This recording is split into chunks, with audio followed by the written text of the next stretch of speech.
Hello, everybody. Thank you for joining us again for another night in Paradise. Welcome to our live actual play D&D show, Advantage in Paradise. As always, a few shout outs in the beginning.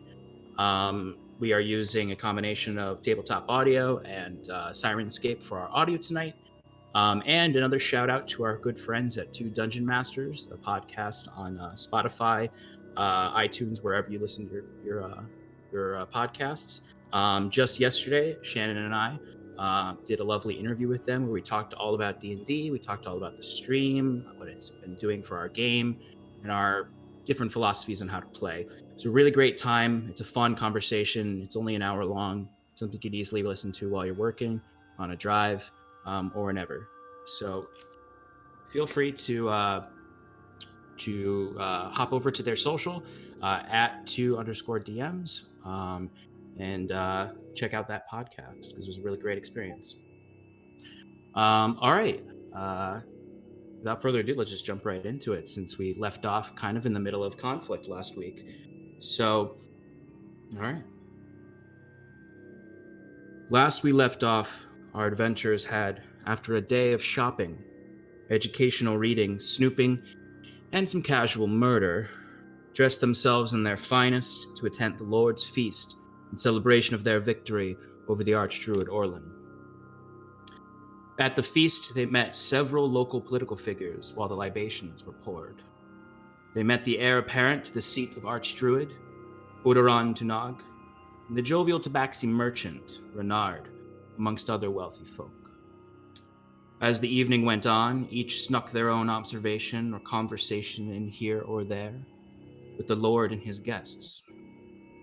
Tensions seemed high, with Captain Domnall and the soldiers who weren't celebrating, consistently walking in and out of the room, darting eye to eye. It made those in the party worried who knew about what Scarlet had done earlier that day. Eventually, Huron and Cal both noticed pairs of patrolling guards on the balconies above. As the night went on, it seemed like some magical darkness absorbed all the light from above that was catching or bouncing off these soldiers. And peculiarly, you could not see them or anything above. It seemed to absorb any of the light from the jovial feast below. At the advice of his captain, Lord Heronson dismissed his guests, but before they could all exit, the gates of the hall slammed shut and the lights all went out. A smoky figure drifted down from above and killed one of the guests. It was at this point that our adventurers sprung into action, carefully approaching the darkness in the back of the room. Cal unsheathed his new moon-touched sword, shedding bright light into the chamber. He also was given a blessing from Huron, giving him sight in the dark. We also saw, for the first time amongst everyone, Timber transformed into his hybrid form, his werewolf form, to prepare for the threat coming. A skirmish ensued between our heroes, the shadowy figures, and, of course, what sprung from the corpse of that guest, a fungus zombie. As McClear violently decimated the last zombie with a lit log from the fire, the hall was quiet, save for the panicked breathing of Cal, who seemed overwhelmed by the act of killing he took part in, and just the low wind outside. As he calmed and the party gathered themselves, the silence was broken by the sounds of conflict below in the basement where the Archdruid himself was being held in chains. And that is where we left off last. So, in the darkened chamber, lit only by Cal's sword and other magics throughout the room, what would you like to do? If Huron looks up, would he be able to see a difference between like the normal darkness and that earlier like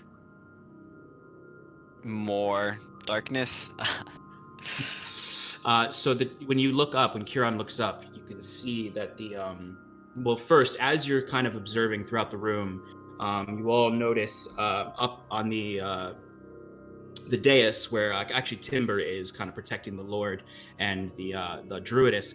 The Druidess stands up, and you see she starts to walk down the steps. She claps her hands together, pulls them out, and a blue light, like almost like if a string was lit on fire, comes out between them and expands out into a circle as she mutters a few Druidic words and claps her hands back together. And in the hearths in the center of the room, blue flames erupt forward, shedding blue light into the entire area. And as you look up, as the room is lit, your dark vision allowing you to see clearly, the magical darkness is all gone from above. And also, simultaneously, as the warmth of this fire bleeds into your bones, you all feel a sense of calm coming over you, and you all feel slightly rejuvenated as you all get 6 hit points back if you were missing any. Ooh. As she starts to slowly descend, and through the fire sort of flickering off of her, she heads towards the panicked guests in the back. You said we could hear the stuff from downstairs, right? Yes, the last you heard is clashing. It sounded like swords on metal. Okay. And every now and then, it's faint, but you can hear it because it's so silent in this hall. All right. I want to disappear into the shadows, and I want to start walking down to the basement. Can't hear you. Muted. Sorry. Are you trying to avoid being seen by your allies? Or just trying to avoid being seen by just anyone? by anyone. Okay. Give me a stealth check. What are the rest of you doing? I think Wiswick had the same idea, like, just not stealthily hurrying down to where the noise is, seeing that, like, the fight isn't over. 18. So, actually, I think first he's gonna go up to Cal, and he's gonna try and get Cal's attention again. Cal, what are you doing? There's more combat downstairs. We've gotta move right now. Cal shakes himself as if coming out of a stupor and looks at Wiswick, and you can see like his eyes are kind of red rimmed. There's no tears, but he's like freaking. You can just tell he's freaking out. But he still just goes, yeah, and stands up and goes to follow him. Wiswick like takes his hand and starts like following him in a way, and then he like kind of pulls him forward and then pushes him, like not forcefully, but like saying like, you go first, I will follow you. Yep. Okay. As that's happening, so Scarlet is the first one to start moving. You notice that she is moving quietly. You gather Cal up and you start to head in the same direction. Timber, Kieran, what are you doing? Timber's gonna look at Lord Harrison and say, "Stay here," and then get next to McClear, and then he's gonna walk. He's gonna walk towards Scarlet. As you do that, the Lord just sort of stands up, and he has sort of a phased gaze, just like an empty gaze, and then he sort of just pips up and just, "Cursed be my name, and this hall for such misfortune to befall me, Lord of Maginset. I can't catch a break." And then he starts to walk down, but he is sort of really shaken. He's just, and he walks across and he sits down next to McClear, who is sitting actually right next to the mutilated zombie corpse next to him of the finely dressed woman covered in blood, her top half of her skull crushed, breathing heavily because he did inhale some spores at the end there. He's not dying, he's just unwell. The Druidess steps past you, Kieran, gives you a brief look before kneeling beside McClear and starts tending to him. When Kieran sees this and, sees that this situation is underhand, he notices his companion's heading off, he would follow suit. Okay. All right, so you all catch up to Scarlet, who is entered into the back hall and is stealthily approaching the entryway that leads down the spiral stairs that leads to the basement. Scarlet, they all sort of clamor behind you, not as stealthily. Imagine you stop for a moment as they approach you and you all gather together. Is there anything you'd like to do before going down? And would you all like to go stealthy or not?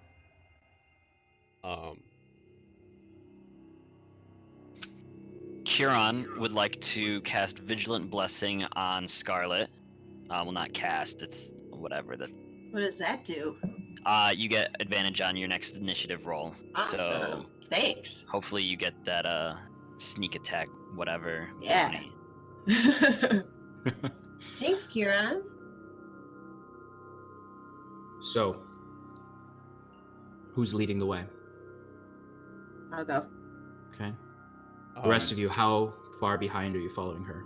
Staying with her or staying a few steps back? I'm behind Cal. Kieran would be taking up the rear. I'm right behind Charlotte. Timber, where are you in this? I'll be in the back. Okay. Good to know. Also, since you... I know you just gave us a nice free, D8 of health, but... Are you also considering that short rest? No, if you wanted to take a short rest, you could have, but we're literally going right after the... Yes, there's we're combat in the down. basement. I believe I'll take a few hours. Let's sit for a half hour. Maybe it'll be settled on its I own. was just trying to see how much I could squeeze out of Sean. No. Generous DM was generous. Now he is going to be brutal.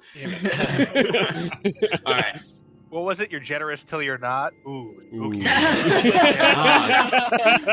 How dare you listen to the podcast before We're supportive players. Yeah. Absolutely. Also, Kieran's stealthing. I think we should all stealth. Yeah. Is everyone stealthing? Yes. I follow behind the person. If Cal's stealthing, I'm stealthing. All right. Everyone, give me a stealth roll. Scarlet will stick with your 18. I forgot my dice. That's a classic blunder right there. You know I'm a bad Boy Scout.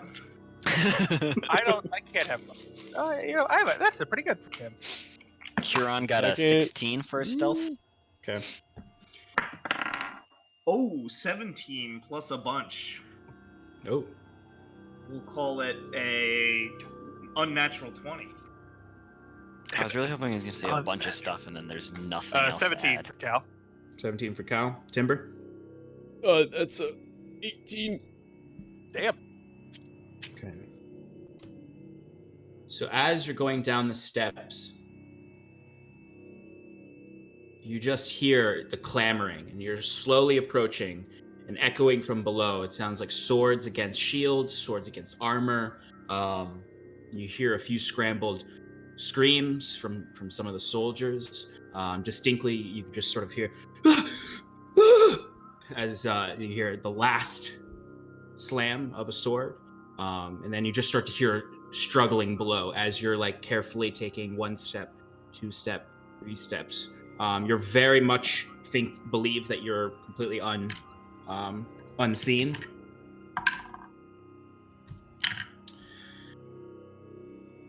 You're about a quarter of the way down the steps, and suddenly you hear all the sounds stop. You hear the one last slam to the ground, and you hear nothing at all. What do you want to do? Do you want to continue? I'm gonna keep going. Okay. I think we should speed up. Yeah. Okay. So as you're stepping down, you're kind of coming around one of the last corners. You stop for a moment, as you hear maybe 1 or 2 footsteps, and then complete silence. And you hear occasional crackling sounds, like flesh cracking. And you hear something placed. You hear a loud sound placed down on the stone, and then you hear nothing. And all you see in front of you is a rat scurrying up the steps. And then behind the rat. the rat, And I stab at the rat. Oh, sorry. do you want to stab at the No, rat? I don't. Okay. The rat stops for a moment and does sort of like, oh, you guys are here too? Just stops for a moment and just sort of sits up in that rat way. And it kind of turns its head back, and you see creeping up the steps of dense, low-hanging yellow fog that occasionally you sort of see some flickering of torchlight below. It sort of backlights some of what look like very small spores inside of this dense fog. As the fog starts to creep around the rat, it scurries out under your legs and is past. How would you like to continue? I think- Kieran is going to cover his mouth.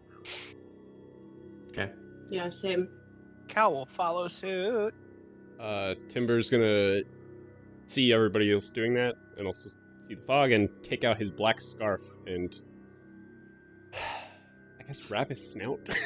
It would take some very interesting wrapping to Yeah. get it all around the wolf face. Yeah. But it's easy. It's a very long scarf, so it's easy enough to do. I hate to be the guy who goes against the plan, but I want to run away from the smoke, and I want to catch that rat. It could be infected. Okay, that's easy. Yeah, we can do that. Because so Curon and Timber, you sort of see as you start to slowly begin to move forward, you see Wiswick kind of looking back, and he quickly breaks the line and starts walking past you two back up the steps. I think like my goal is like I was scared of the smoke mostly because I've been hit by this stuff before and it's not good stuff. Yeah. And I think that maybe catching that rat might be the safer bet as well as keeping people from getting infected. Absolutely. So easy enough to run up the steps. If you want, you can give me a quick perception check to try to keep track of the rat. Ran right past me. How hard could this be? Okay, at least I rolled good. Perception is +0. That's a 16. Okay. All right, the rest of you, as you descend this last bit of the steps, you come into a chamber that's filled with this fog. It's not filled like where it's ceiling to floor and you can't see through it, but it's about up to your chin area. And it's denser below, but it sort of shifts up and down with your movement. As soon as you step into it, I'd like everyone to give me Constitution saving throws. I'm so surprised by that. With advantage if you put your wrapped your face. Thank God. Hey. Thank you for telling us that, Sean. All right, what everyone get? 18 from Kieran. Okay. 19. Kieran, you're 19. Scarlet, 9. Cal. Just a nat 20, baby. Oh, okay. All right. Thanks. All right, so Scarlet, there's just maybe it's you didn't wrap your face tight enough, or it's just you're more susceptible right now, but you feel the spores kind of entering your lungs, and you hack a little bit, you cough quite loudly actually, and sort of like you don't fall to your knees, but you bend over halfway, feeling sickly. You're considered poisoned for Got for the old fungus. I guess yeah, you'll if we enter combat, at the end of each of your turns, you'll get a chance to re-roll your Constitution save. Lungus. That's what it's called. Fungus lung. Lung fungus. Lungus. So, Scarlet, since you're in the front, and I guess Cal, you can too if you want. Could you get perception checks from you? This is an ability check, right? So it'd be disadvantage because I'm poisoned. Correct. Steph, do I still? What did I get? You gave me dark vision, right? Anything else with that spell, or is that also worn off? How long does that last? It's 10 minutes, but it's just dark vision. Okay, Indefinite alright. dark vision. You still Either have way, I it. rolled an 18. It doesn't. Oh, actually, plus my. It's a good night tonight, people. I feel it. 20. It's dirty 20. Scarlet. 12. Okay. So Scarlet, you are you can see, but it's hard. The way the lights flicker, it's almost like your vision's going in and out in a blurry way. You see that there's 2 torches immediately in front of you, left and right. You can see deep in the back, there's some torchlight coming from what seems like maybe 60 feet away from you. Having been down here before, you can discern that's probably torches that are inside or behind the cage the Archdruid is in. You notice, you also see there's a little bit more light coming from inside the room. And you see a very faint silhouette inside the cage. Or just outside the cage, really. Cal, you see all the same thing, but a little bit clearer. You also notice that on the floor around the cage are the bodies of seven bodies. Some in armor, some completely in black. A mixture of assassin and guards. But you can count there's at least 7 on the ground. Do I see any fungus among them? You can't make details out from here, as if like any of them are starting to be covered in actual fungal growths. Yeah. But they are steeped in the fungal spores, which do settle much more on the bottom. So they're covered in the spores themselves. You see the same figure, silhouette. You see them place something down in the middle of the cage, and then they do something with their hand, and suddenly whatever it is lights up with a very pale white light. That in that same way, like in fog with high beams, kind of everyone sees this light at this point. It's not blinding, but it's definitely making it hard to see through the fog. Cal, with that high of a roll, you just barely through the this vision. You see the figure turn and look back, kind of having noticed Scarlet's coughing, and you sort of see, and they go invisible. And you see, well, what would you like to do?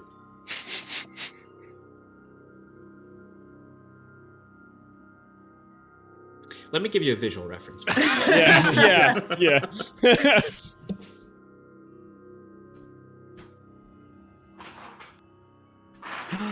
Guys, look through the distortion of the smoke.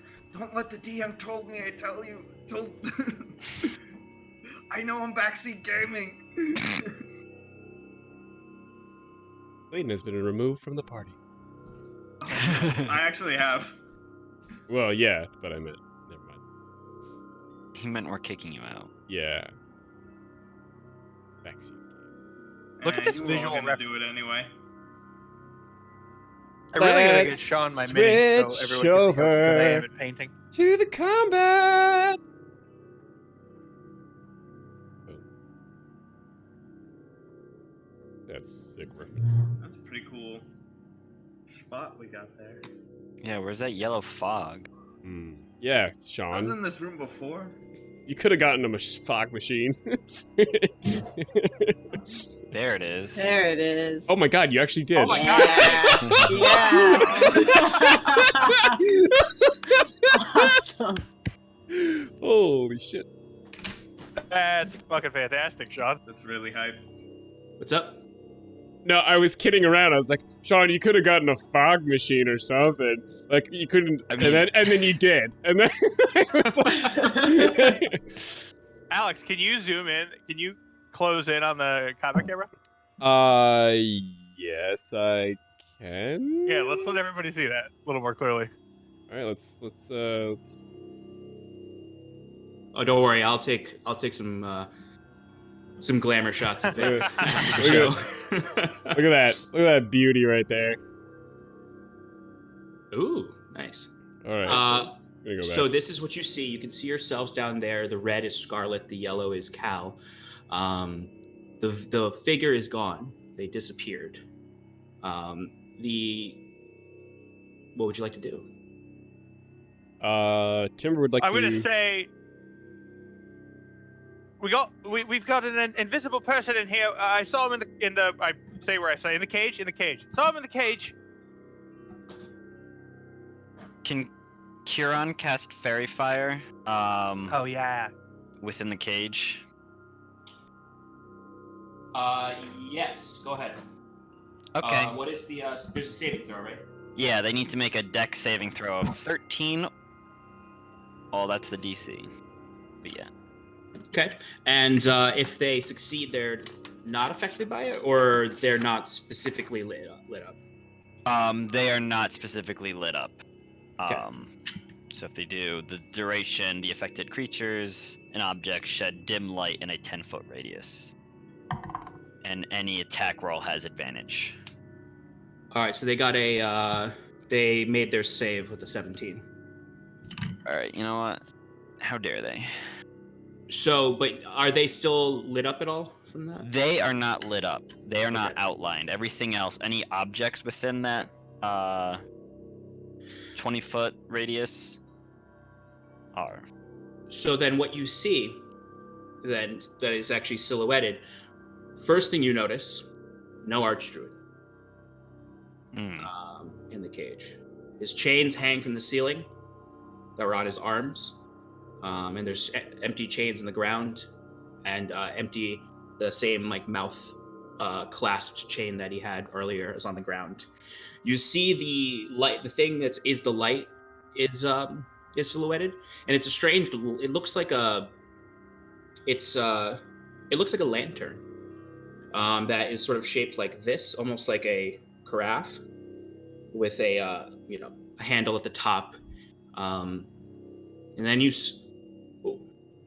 see very briefly coming out of it a light, and it goes out. I gotta grab something real quick. Talk amongst yourselves to plan. I did it again. I forgot to plug my laptop in. What's that? Eighth Alright. time's the charm? What's the plan, guys? Are we just gonna like We gotta go look for it? We gotta look for his outline in the smoke and just rely on really good freaking Yeah. perception rolls, I guess. Burn Yeah. the bodies. We're gonna be freaking Um, useless. I've got some perception, but I think our buddy there, Stefan's got the best, right? Yeah. Yeah. Just tell me where to throw. Kieran's going to cast guidance on himself. Okay. And then he's going to make a perception check in the fog to look for areas where the fog might be like going around an invisible person. Good catch. Give me a perception check. What you're all seeing of the light is it came off of the lantern. The lantern is no longer lit. And you see this little light that's just sort of dancing around the room. And you see it goes up to the closest body on the ground. And it just sort of goes into the body. And that's all you see. It's dark now. Well, except for the torch light. So the white light is turned into a dimmer orange light. I want to keep an eye on that body that the light went into. Give me a With perception check. guidance, I got a dirty 20. Dirty 20? Okay. Nice. I would say you see, you're unsure exactly if it was the light moving around that moved the fog, or if it was a person, but you did see, it looked like fog wrapped around a person, and they were going to the right side of the room. Is there an exit in that way? Not that you can see from here. So I was in this room way back when speaking to the Archdruid. Would I recall from my time then if there's another exit? I would say give me a wisdom check, a straight wisdom check, just because that was a very heated exchange and you weren't necessarily looking for details in the room. Can he escape through the fog tube? 17. That's the only escape. You seem to recall that there was a stairs that led up to a different area on that right side of the room. Kieran is going to. I think I saw something. heading off to the right there. And he's going to move to intercept and block off that staircase. Timber's gonna follow closely behind and just keep an ear out for footsteps. Yeah, I'm following Oh, too. I'm gonna Uh, stab the thing that he said he saw. I'm gonna stab at it. Just stab at the air. Do you have a better idea? No. All right, I'd say so that I imagine you're all moving up towards that general area. Cal, just give me an attack roll with disadvantage. Uh, Timber, give me a listening check, a perception check. And Scarlet, you were watching the body. Yes, I got a 22 with disadvantage. Oh wow! Wow. All right, well, let me adjust where you all are. It's a dirty 20! Sean!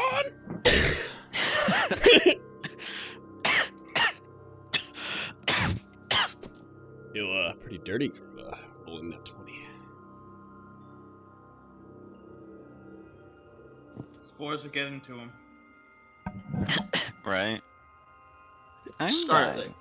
you notice the body is starting to dry out rapidly, and sort of just. You actually hear the person sort of like, as if these men might not be 100% dead, but that thing is killing this man. And then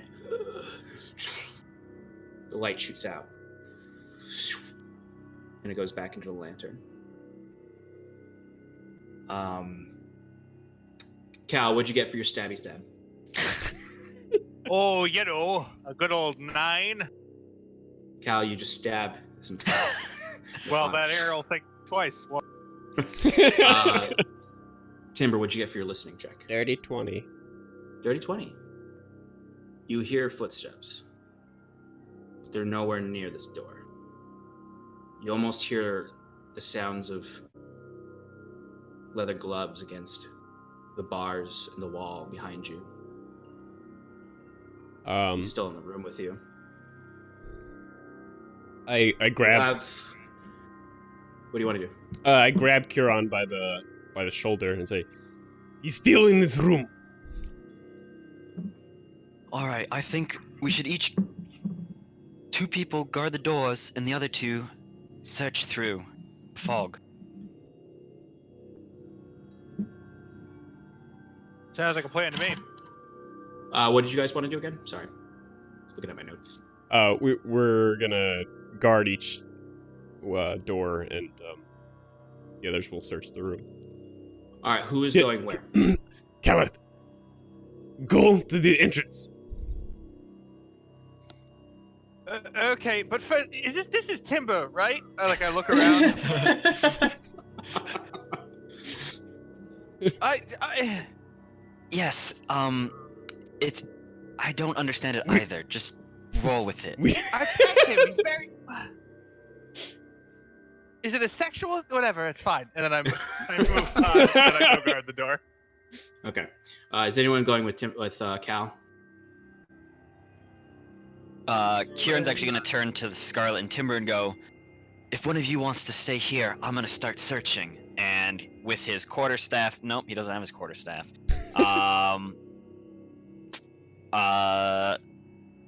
Arms out, he's going to and actually he's going to have, what's that spell called that does a lot of damage? That's fun to use.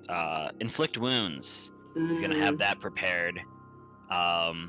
In his hands as he walks forward, looking again for fog moving around discernibles. Scarlet, Yes. what's your AC? Oh dear. 15.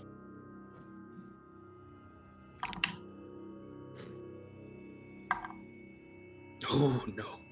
Oh dear. So Scarlet, you are listening to Timber. You're listening to Kieran. Cal has walked past you.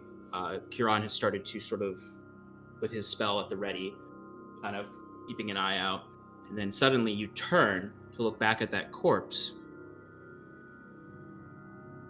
And then where the corpse is, suddenly in front of you, the form of the figure appears, completely clothed in black, and you feel the pain of a dagger enter in right at the side of your body, digging real deep, and he actually pulls it up. And you take Too much damage. Yeah, whoa, wait, what? That's gonna be a lot. Penetrating the lung. Yeah, it's got to be a lot. You die. You take a lot of damage. Okay. You take 15 points of piercing damage. Well, you're not dead, so. No, but Everyone that roll hurt. initiative. Oh, Hey, you've got it. You've got advantage, Scarlet. Don't forget. yeah. Thanks. My God, I'm rolling Forget to roll beautifully. initiative for the rat. Beautifully.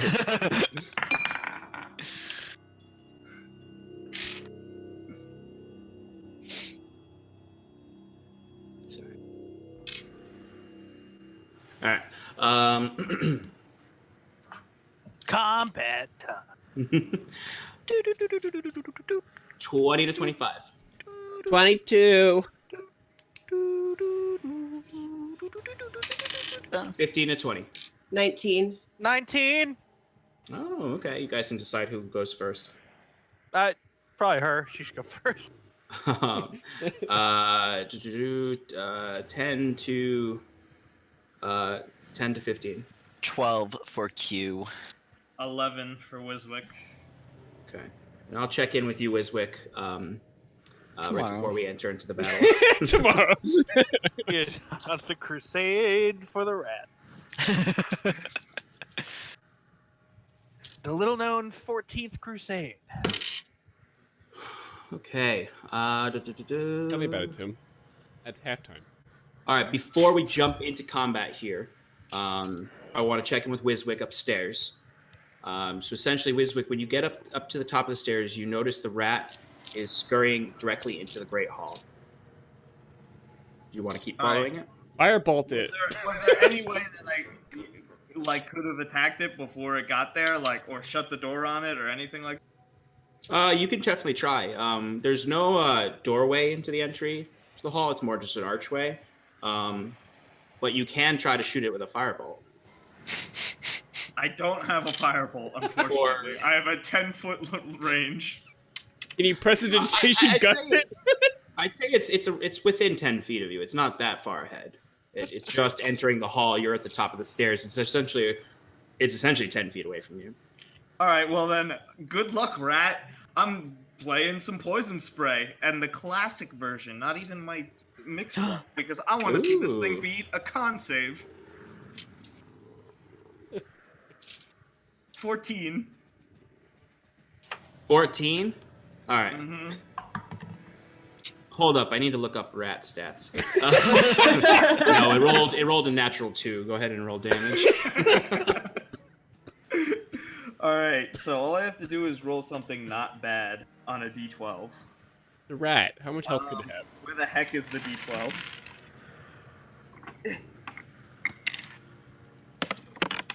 Obsidian dagger. 2 damage. 2 damage? All right. Excuse me while I look up how much health a rat has. Not a giant rat, just a rat. Of course. Probably somewhere around. I'm guessing 4 or 5. I'm gonna roll his health literally right now. Roll a Oh, 2. jeez. Yep. All right, I just need to check something real quick. So the rat definitely did not survive that. Yes. We got him, boys. That would have been a little embarrassing if you did. Yeah, it'd be very.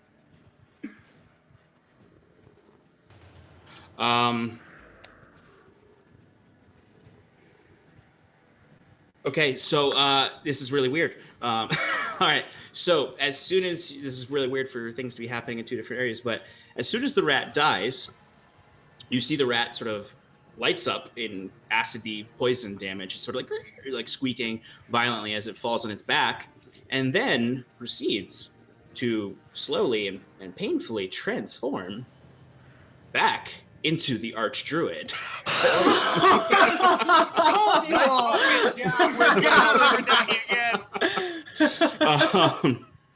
As you see, the Archdruid now, he's completely unchained, no chains on him. He's prone and he's sort of like, all right, I guess I'll roll initiative for the Archdruid. Good job, Nice Wiswick. job. I was like, Good job, Wiswick. as soon as you all like were ignoring the rat, I was like, all right, he got out. And then I heard Wiswick be like, and I was like, oh no. Wiswick is struck with a sudden realization of fear as he has no spells. And he's all alone. With probably the scariest guy that we've met so far. Hit the yell button, Clayton. Oh my god, that's so true. Press X to Sean! All right, so in that case, let's get into the initiative order then. Timber, you're up first. Let me adjust the battlefield for where everyone is. Well, if you wanted to kick me out of the podcast right now, this would be the perfect time to kill me. The podcast. Hey, this is a stream, not a Podcast podcast, you fuck. stream. Jesus Christ. We were talking about podcasts earlier. I was saying I should just make an audio file of this. We should. All my pieces are covered in the water droplets of this fog. So before we jump into Timber's turn, though, this is the assassin technically didn't finish their surprise turn. So the assassin does, after stabbing Scarlet and pulling the dagger up, rips the dagger out, and then disengages. Bonus action disengages. Bonus action. Away Rogues. from Scarlet. This is for you guys reminding me about disengage last session. Damn it! Oh, you're just trying to get away from Timber. Is that All right, Timber, you're up now. Is that okay? Is he 50 feet away? Yes, you fast man. No. It's So you wanna charge across? It's for me. It's only 40. Because Okay. I'm Looking at it from here, you actually could make it to him with 40. Okay, then I will do just that. Okay, and what are you gonna do when you get up there? I will Fury of Blows and regular attacks, so 3 attacks. All right, go ahead and roll attacks. That's my last key point. I believe in you. Bring him back! Get more! 8. So that's Sean, I didn't have 13 enough for the time. first one. I didn't have enough time to scream, did I? I would say that 1. your scream would come on your turn in this initiative order. Oh, Great. all right. I got a 1, a 13, Okay. and a nat 20. That's 20. Definitely hits. All right. I will take Go ahead and that. roll damage. I will do that. All right, that's some damage. That's only 7 damage With the doubling? with the crit. Yep. It's a 2 times 2, which is 4 plus 3, so Okay. really. All right. Oh, All right. So Timber, you sort of dash across. You kind of do that awesome wolf lunge where you kind of run on all fours. You get right up to him. You go up, and the assassin kind of looking up at you, very confident. You go for 2 swipes, and he's just too agile. And then the final one, he trips a little bit, and you actually slam him up into the bars of the cage, and you dig your claws into his studded leather armor, and you just. Anything else you'd like to do?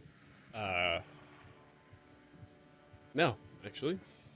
Just look into his eyes and see how he's. Never mind. I was going to say something appropriate. All right, Cal, you're up, and then Scarlet, you're on deck. Or no, other way around. Yeah. Scarlet, you're up. Cal, you're on deck. All right. The assassin's the guy with the The red ring, circle. right? Mhm. Okay. 5, 10, 15, 20, 25, 30. Ooh. Can I use He my- disengaged 30 feet away from you, so you could get up to him. Yeah. Oh yeah. I want to go right for him. I'm pissed. All right, 1 second. Let me move everyone's pieces.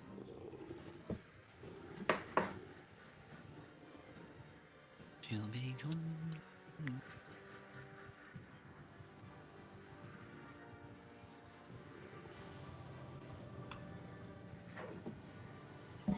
All right, go ahead and roll your attack. Okay. Disadvantage, right? Disadvantage because you are still poisoned. Oh god, they were both 3s. 9. Doesn't hit. Nothing. You have your bonus action left. Yes. Yeah. I want to try again. Okay, go for it. 12. Does not hit, unfortunately. So you see, as Timber sort of pushes him up against the bars and snarls in his face, he sort of pushes Timber's hand off just in time to duck out of the way of your jabs with your dagger. None of them find purchase, and he just sort of like repositions himself in a defensive stance. Go ahead and give me a Constitution saving throw to get over your poisoning. Is this disadvantage or just a straight roll? No, I think it's just a straight roll. Okay. 22. What's that? Heck was that, Sean? The soundboard doing its own thing. It is a wraith battle, and that's what the soundboard is. What did you get? 22. All right, you having missed because you were off your balance, you sort of shake your head and refocus, cleared of your poison and ready for the next round. Right. All right, Cal, you're up, and then it is the Archdruid's turn after that. Cal is gonna hesitate. Cal, you see him like he starts to step forward, like to get into the combat, Mhm. and then all of a sudden he like kind of like freezes up a little and doesn't drop his sword on the ground, but like stands out of a ready stance, kind of like stands there like indecisive and still freaking out. Excellent. So the only person who really notices this is Kieran, because the other two are in battle. Kieran, you do see Cal kind of like he's in a stance ready for combat, but then he sort of his eyes go wide and his sword drops to his side. All right, upstairs, the Archdruid's turn. All right, let me get my Archdruid's stats up that I didn't think I'd have to use. Oh man, he's strong. All right.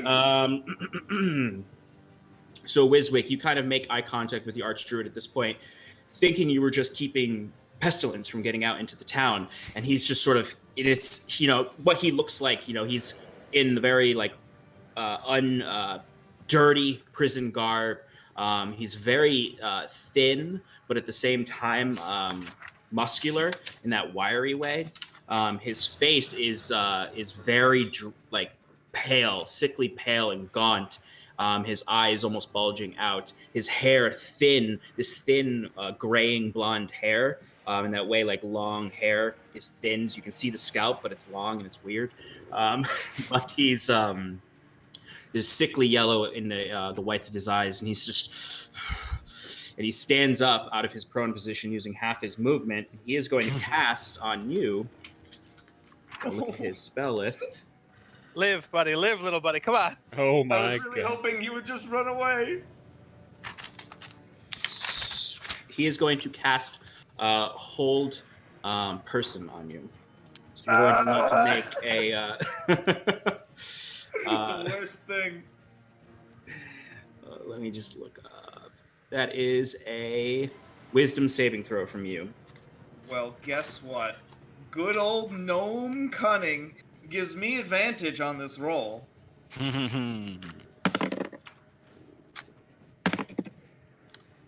A 16 plus 2, that is 18. Please help me, God. Sorry, I'm just looking for his save. I had it somewhere. So it is proficiency bonus plus. If it's 18, then he's got to be like you, level.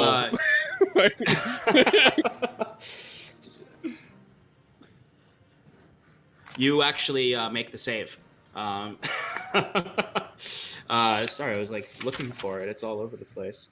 But you make the save, and you feel the spell kind of like he utters a few words. He traces some symbols, and you see sort of these like shadowy tendrils coming out of the arcane sigil he traced in the air, and they go to try to latch onto you, but you just barely break free of them, and he just sort of grits his teeth and moves 15 feet, not away from you, like into the Great Hall, but up to the right of you, heading towards the stairs. That is his turn. It's the assassin's turn. So the assassin, sort of seeing the threat of Timber in front of him first, is going to go for a swipe on Timber. Where's your hook blade? Oh man, Scarlet, I should have killed you before I forgot to do sneak attack. It's okay. You would have rolled a 1, Sean. You would have rolled a 1. All right. So what's your AC, Timber? It is a 16. All right. So the first one misses with a natural 3. Second one is a just hits with a 16. All right. And then he says, the tagline from everyone's favorite Assassin's Creed game, Assassin's Creed 3. He goes, "Where's Charles Lee?" Boy, fuck that! God damn it! Such a great idea. All right. So that is going to be 4 points of piercing damage. Ow. Repeat Repeat after me. Ow. The assassin is then going to use. Oh, he's cornered himself like a dummy. He is going to. He's going to chill. He's going to stay, and he's just going to face the combat ahead of him. Which then goes to Curon next, with Wiswick on deck. So Curon, noticing poor little Cal over there in a fit of uncharacteristic hesitation, goes, we'll call out to him and go, Cal, what's wrong? Come on, we have to fight the enemy. And with that, question. The assassin was pushed up against the bars. He's not as exactly anymore. If I moved into the cell, would I be able to cast a spell at his back through the bars? Yeah. Yes. Technically, yeah. I think he would have partial cover. That's but fair. You could do that. Yeah, you could definitely do that. If you move back to the other side of the cage, you would be able to see him through the bars. All right. Well, actually, so Cal's going to move into the cage, over to the lantern. Oh, I see. You're gonna go inside. Okay. Yeah, you can do that. And then cast Sacred Flame against the assassin. Oh, okay. So you don't even have to deal with the cover because that's a saving throw. Yes, that's true. You're right. Huh, look at that. All right. So then I would like. What's the saving throw for that? 13. It's a dex. Dex? Yes. He got a 17, so he makes the save. I figured. As he's sort of like just keeping his footing, 2 enemies before him, he notices the flames below him and just barely keeps out of the different licking of the flames towards him, taking no damage. All right, so you are now inside the cage next to the lantern, and it is the Wisp's turn. So as you're standing in the next to the lantern, you notice the Wisp figure, the little circle, comes out of the lantern. Oh. And immediately goes to attack you. You see it kind of shoots forward to go through your chest, and it is going to. What's your AC? It's 15. Okay, so that is a 21 to hit, or a 20, dirty 20 to hit you, and you're going to take some damage.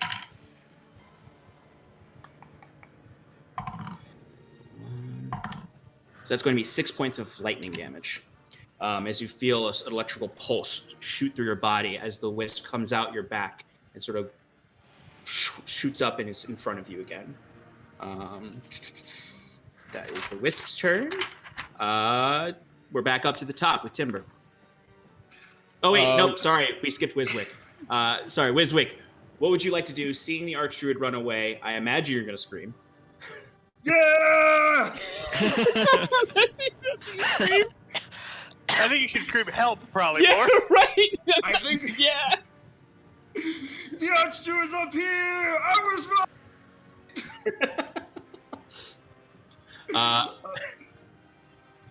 And Wiswick, thinking fast on his feet, reaches into his vest pocket and pulls out a vial of white liquid and chucks it as hard as he can at the Archdruid. White liquid. Is that the one you took from his office? That is the one that I have confirmed poisons the crap out of you. Oh yeah, it's the slightly yellow white liquid. All right, give me a ranged attack then. Yeah, even though this is gonna go badly. Is it dexterity or strength? I hope it's dex. It's dexterity. What's the Archdruid's AC? Yes! Oh my god. Well, I rolled an 18. Okay. And that's good, because my dex is +3. Wait, Okay. what? It's those He's rolls, a man. scamperer. He's a scamper. I'm a sneaky boy. All right. So you scream down, and then you look over, steal yourself after being afraid, take out that vial, and chuck it at him. He didn't get that far away from you, so it's not that he's he's like 15 feet away from you. I'm aiming right for here. Right for there. Between the eyes. All right. So his back is to you.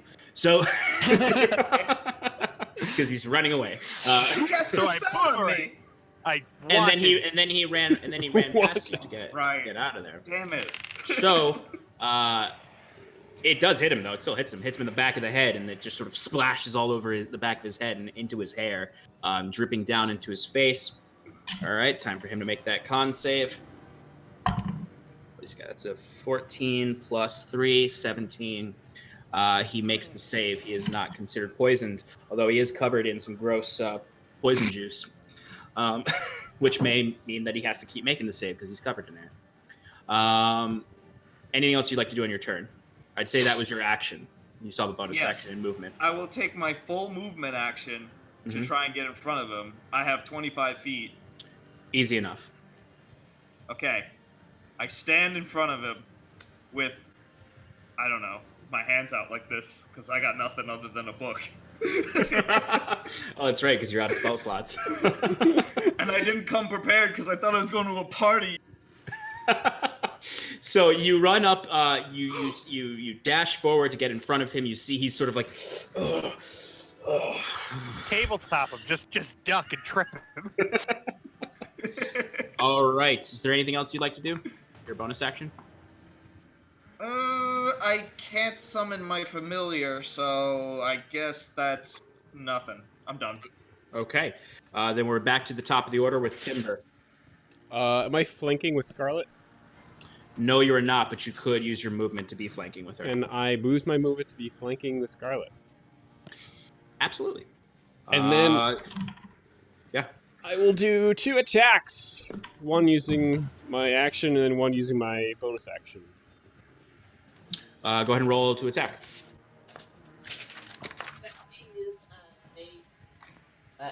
First one is a 17. 17. Okay. And the next That one definitely is a dirty 20, so... Both hit. Cool.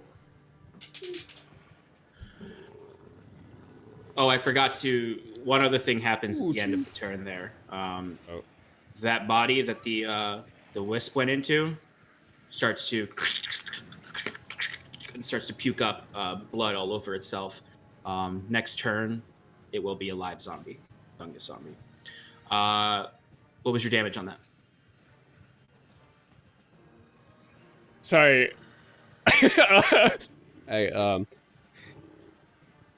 That is a total of 13 damage. 13 damage. Excellent. Okay.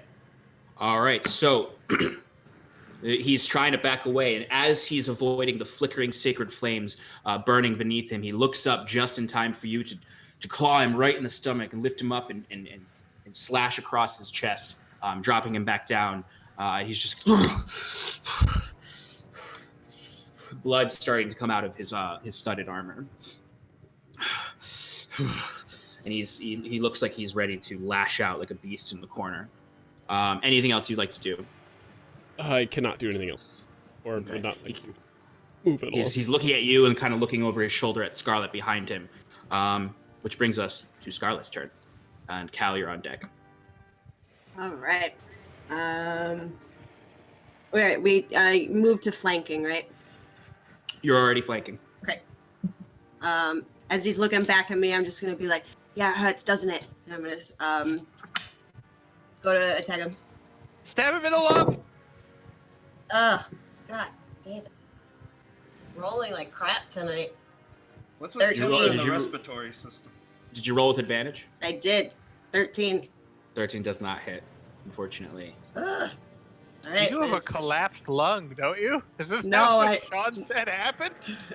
No, I shook it off last turn. All right, bonus action. Do it No, no, again. you got stabbed in the lung. Oh, Oh, she got right. stabbed in the Your lung side. doesn't keep functioning. You've If been anything, stabbed. her kidney is definitely That's experienced. worse. Dungeons and Dragons. 17. 17 does hit. Finally. All right, so roll. Don't add your modifier because this is your Yep. offhand, but you do Yep. get sneak attack. Yeah. 4 plus 4, that's 8. Oh, no modifier. 4 plus 10, 14 points of damage. Ooh, nice. So you go for that first hit with your main hand, and he just knocks your hand away, your blade scattering and sparking against the bars of the prison cell. And then you just come up from below, Arya style, stab him right in the other side of him, in the same place you stabbed him, and pull it up. Everyone's just got ruined kidneys here. Everyone's kidneys are exploding. Does Wait, broken do you severed. have sneak attack too?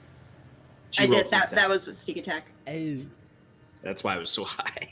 All right. Do you want to use your movement, or you guys? You good? No, I'm good. Stay right All there. right. All right. Cal, you are up. Okay, so Cal has heard his friend Wiswick scream for help upstairs. Okay. He's going to, spurred on by the danger that his friend faces, he's gonna gain hold of himself and sprint up the stairs towards where Wiswick.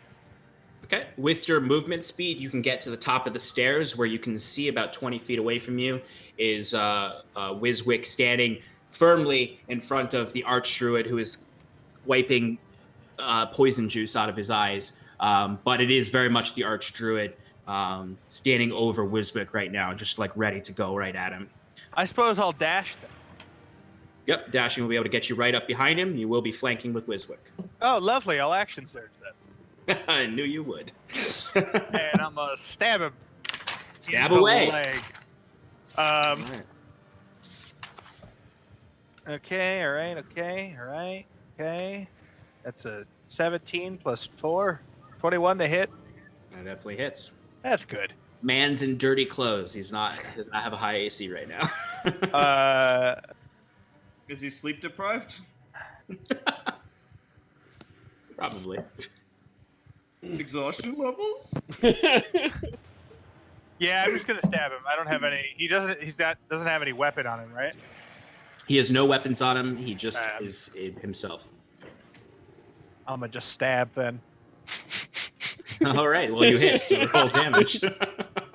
That's an 8 plus 4. Yes! Okay. So 12 points Hmm. of piercing damage. Yeah. Okay. I know. I always knew I could believe in you, Cal. Okay. So, Wiswick, what you see is the Archdruid standing over you, clearly ready to just like toss you aside. And then you see him like, as Cal stabs him right in the leg, in the back of his leg, and almost buckles into his knees, but not quite. Tag Oh, team! flavor-wise, over the druid's shoulder, Wiswick could see that my face is locked in this weird rictus of like fear and anger and more fear than anger, kind of all at once. It's kind of like my mouth is open and I'm just like freaking out. Yeah, But I'm still doing it. All right, excellent. So that is Cal's turn, which brings us to the Archdruid's turn. All right, so what is he gonna do right now? All right. A true coward's combat. Throwing poison vials and stabbing him in the back. So you see the Archdruid. It's the best place to stab someone. He's panic. You can sort of, Wiswick, you can see some panic in his eyes as he thought his escape was assured with his beast form, his wild shape. And then you suddenly see him just, and he just starts to whisper in a not Druidic. It does not sound anything like Druidic, some other language. And then tracing some things with his hands, kind of like tripping a little bit, and then shoving the hand to his chest and pulling out. And you see shadows start to come from all the corners of the room and wrap themselves around him, and sort of just like envelop in his entire body and then disappeared. And he's just sort of, and you sort of see his skin is much paler, and it looks almost like there's a layer of frost over his skin. And then he's gonna run for it. He's gonna try to run away from you. So he's going to use his 30 feet of movement to head towards the stairs and try to get up the stairs. You both have attacks of opportunity on him. Wiswick, if you don't have anything, you could try to slap him or punch him and do an unarmed attack, which is just a 1 plus your strength modifier. I'm just trying to think. I'm like looking through my... Cal, you do get an attack of opportunity on him. Okay, no, I'm going to punch him. I'm going to try to punch him. Wait, improvised weapon. Use your book and smack him in the face. Yeah! I would allow that. I'm going to expend a priority die because I didn't do well to do a precision strike. Okay.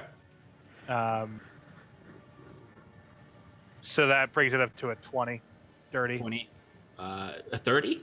Oh, dirty. 20, dirty. I was like, why are you using this? Yeah, that hits. That definitely hits. So go ahead and roll damage. Yeah, that's 6 plus, it's 10. 10 points of piercing damage. Yeah. Excellent. Okay. All right. You are. So you find you stab, and when you stab, it pierces his skin. It feels hard when you try to pierce through his skin, and then you see your entire rapier becomes covered in frost, and then when it touches your hand and shoots through your body, and you feel an intense amount of cold in your chest and pain as you take. You're still gonna take the damage. As you take 5 points of cold damage. I don't think Wiswick would actually hit him with his book, although that sounds great. He has too much respect for his book. So. All right, so what's he got? Yeah, he's just gonna try and punch him because he's got nothing else. So go ahead and roll a melee attack roll. Oh, that's sweet. 10 minus 2 is 8. So you miss. Sort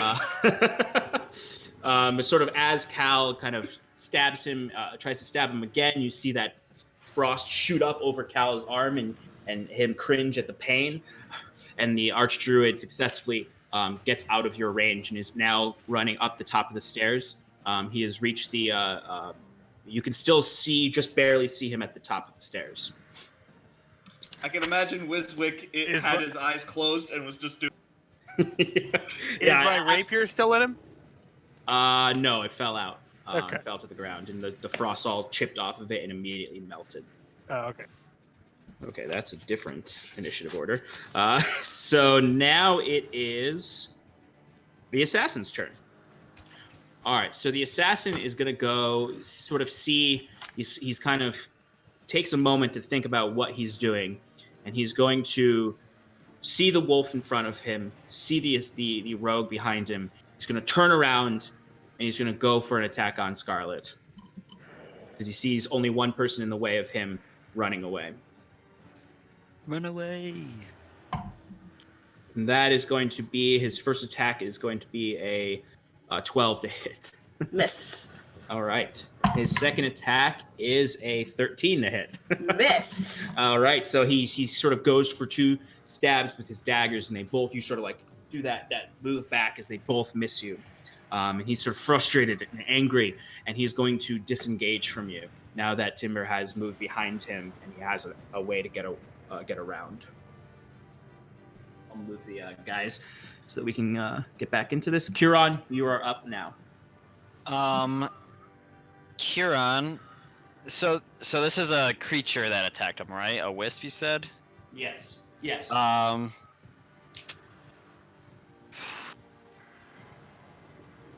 Kieran's going to try to catch it in his hand and cast Inflict Wound at 2nd level. All right. Go ahead and roll attack. Nat 20, baby! Yeah. Oh shit! Nice. Fuck him up! Do it in the fucking kill him! Kill the thing! All right. Plus Roll. 5 if necessary. Hug it to death. Roll. Yeah, that hits for sure. It has a very high armor class, so you Oh. need it in that 20. Oh.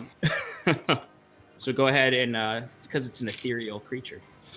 Oh. Just like me. Well, How long have you known me? I've never once touched the ground. that's fair. 4d10, let's do this. Does a 0 counts as a 10, right? 0 is a Yep. 10, yeah. 10, 20, 29, 31 points of necrotic damage. And then I gotta roll that again, right? Or does that just double? Wait, that's just how much you got? Oh, Yeah, that's just one set of 4d10. then that is doubled. Okay, so 31. I do want to kill this thing. Wants to just just catch it in one hand and dismissively crush it. Just no. Kieran's Oh. going to like almost like after the thing like hit him, he's gonna be like what? Snap his hands and then just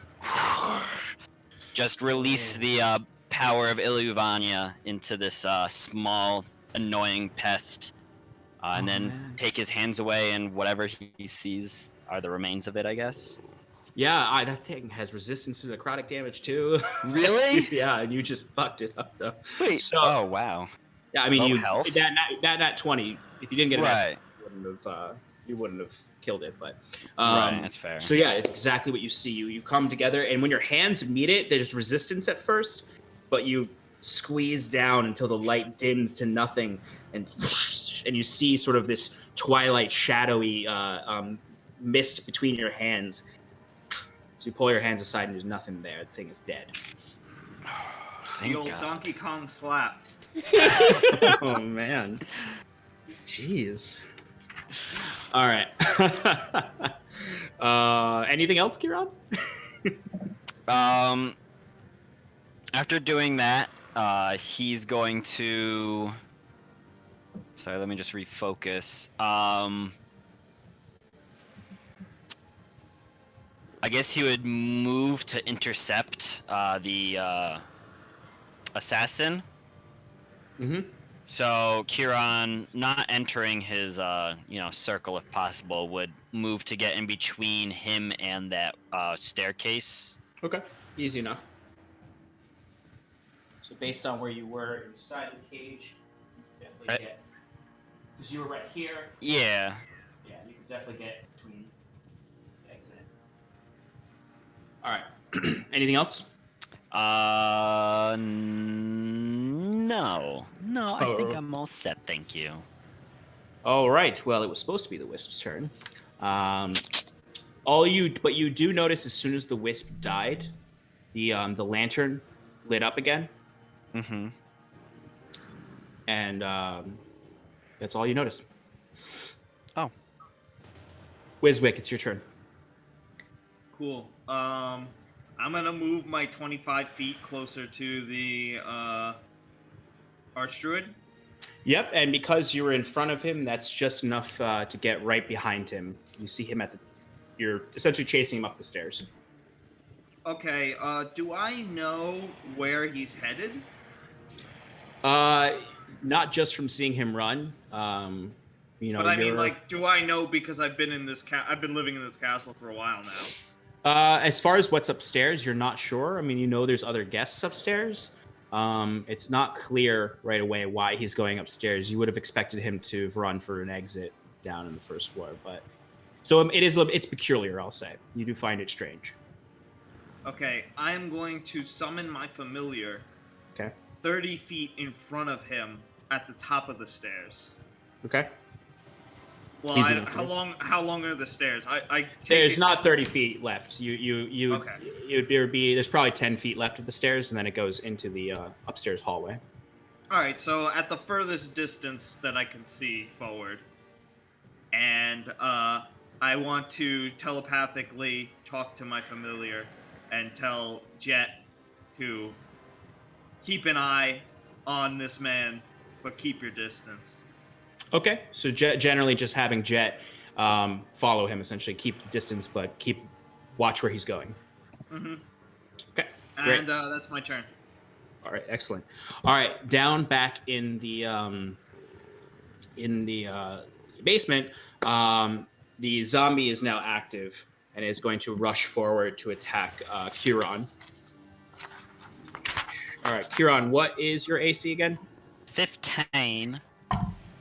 Okay, that is a 7 to hit, so it does not hit. That's okay. But essentially, the fungus zombie sort of it's one of the guards. Sort of, you can see like the armor is loosely falling off as these fungus are starting to actually grow outside and push the armor apart as it comes up and it starts clawing at you, but you're keeping it away and it's just clawing at your chest piece, your chainmail, and just sort of like ripping its own skin off as it's clawing at your chainmail. It's splint mail. Thank you very much. Splint mail. Okay. I'm sorry. So sorry. But it's definitely getting your armor all gunky and covered in spore blood. That's all it can do. It's just a zombie. Which brings us back to the top of the order with Timber. Going after the assassin. All right. 5, 10, 15, 20, He can't escape me. 40. Yeah, you can get right up on him. He can't escape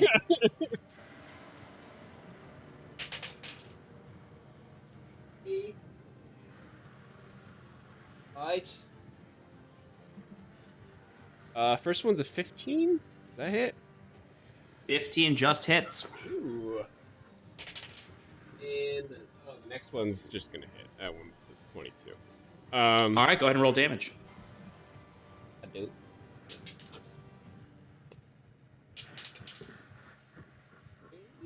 It's 11 damage. 11 damage. Okay. That's all the damage, or just one of them? That's all it. Okay. All right. So this guy is looking rough, but he's still. He's sort of eyeing Kieran, the only person in his way, before the exit, and then you sort of come up right behind him and slash directly across his back twice, and you see him just sort of as he's completely panicking at this point. He just wants to get out of there. Anything else, Timber? Nope. All right, Scarlet, you're up. Okay. If I move 20 feet, can I flank with Timber? 5, 10, 15. Or 25? 25. 25 will get you to 25. No, 20 will get you flanked. Okay, yeah. I'd like to move 20 feet to flank. Roll to attack.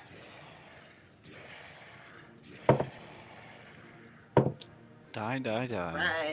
Right. 22. Oh, that hits. Go ahead and roll an attack with sneak attack. Roll death. 4 plus 4, 8 plus 9, 17 points of piercing damage. How do you want to kill this guy? Yeah. Same way that he got the hit on me before. I want to just stab him in the side and jerk it up. Excellent. Excellent. So Timber just so literally right before you run up, Timber's clawed him in his back, so his back armor splits open. He's looking directly past Kieran towards the exit. And when you just eclipse his vision, come up very slowly, very quietly, wrap your arm around his shoulder, pull him in closely, and just jam him right in the side as he goes limp in your arms. You're a monster. All right. Shit. All right. So then in the basement, the only threat left is, that you know of at least, is the current active zombie. We know it's the lamp. Shut up. You don't know. And that brings us to Cal upstairs. So Cal, you just saw Wiswick chase the Archdruid up the steps. You could just see them in your periphery. Yeah, I'm gonna like cock my head, kind of confused, and then I'm gonna run 30 feet towards the stairs. And then when I get there, all in one motion, I'm gonna throw my rapier at him Okay. So because I can't catch up because Wiswick's in between me and him. I think, right? Unless I can, in which case I'll stab him. I'm tiny. let's see. So he ran 30 feet. And his walking speed is 30 feet. Yeah, you can get right up on him. Actually, Right, so you but can't Wiswick's attack. Run him. Okay. I mean, the stairway. Two things: the stairway's thick enough for you to be side by then, side, yeah, and two, you can move through allies in the rules. Right. I figured I would have been occupying the same space as already did that, but if Technically, side by yes. Side, then But- it doesn't matter. Because we're doing theory, imagination here. I'll allow you to do it. If we were on a battle map, it would be a little bit more hairy. I kind of wanted to throw my rapier, but it was really. I will let you throw your rapier and say that you can't get past Wiswick. Thank you. I won't let you because you don't have your rapier. You have magic. No, I have a rapier. You dropped it. I'll say you picked up. You All can, right, thanks. you can pick up your rapier. I'm gonna get So I'm gonna get up. I'm gonna overhand throw it all in one nice smooth motion. And while I'm doing it, as I'm rolling, I'm going to have a flashback to a hot summer's day of training. And I'm a younger man. You can see it. His hair is shorter. And I'm like, No hat. but Master, why? I don't see why this would ever come in handy. And there's like a rail thin older man with a kind face, and he's like, do you want me as your master or not? Because if you do, shut the hell up and learn what I tell you. And then we flash back to the rapier flying through the air. And that'll probably do it. I roll a 23. Okay, yeah. Master I will consider this an improvised weapon and not the rapier. So Aw.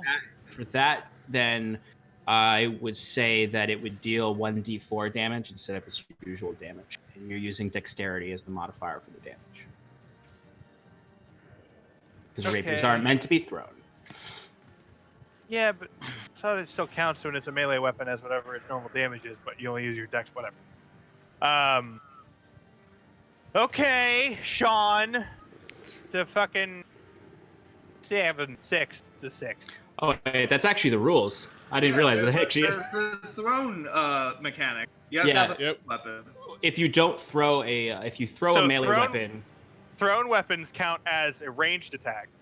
Throwing a melee weapon counts as your melee attack. It's exactly the same thing, except you lose it if you. but hit. its damage is reduced to 1d4. If you throw a melee weapon that doesn't have the thrown property, its damage is reduced to 1d4. Okay. Well, it's a 6, All right. and then as a bonus action, I draw my other rape. All right, so the Archdruid has a rapier in his back. So he takes the damage, and he's clearly just getting beat the shit out of. But he is still going. He's still ready to go. He's still moving forward. After Cal is, well, it's the Archdruid. So he is going to... Wait, hold on. I forgot to roll initiative for the bat. Oh, go for it.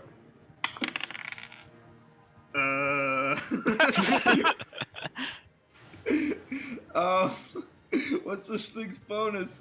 How about a solid 4? Solid 4, bottom of the initiative order. All right, excellent. All right, so the Archdruid.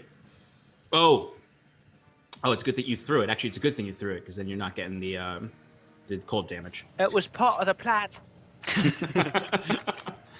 All right, so the Archdruid then, let me pull up his character sheet, is going to turn around before running off and look down at Wiswick and just say to him, You're in over your head, little one.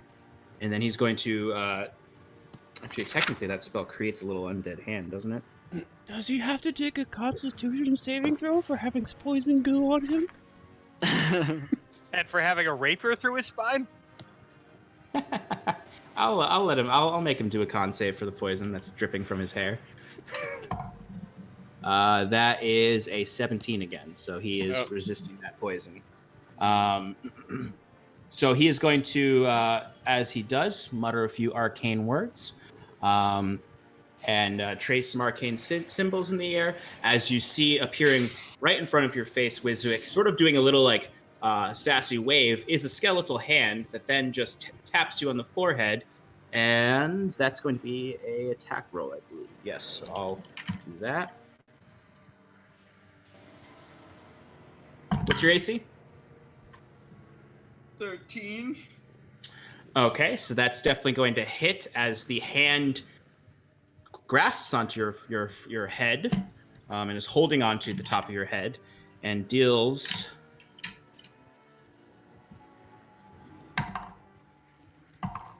7 points of cold damage.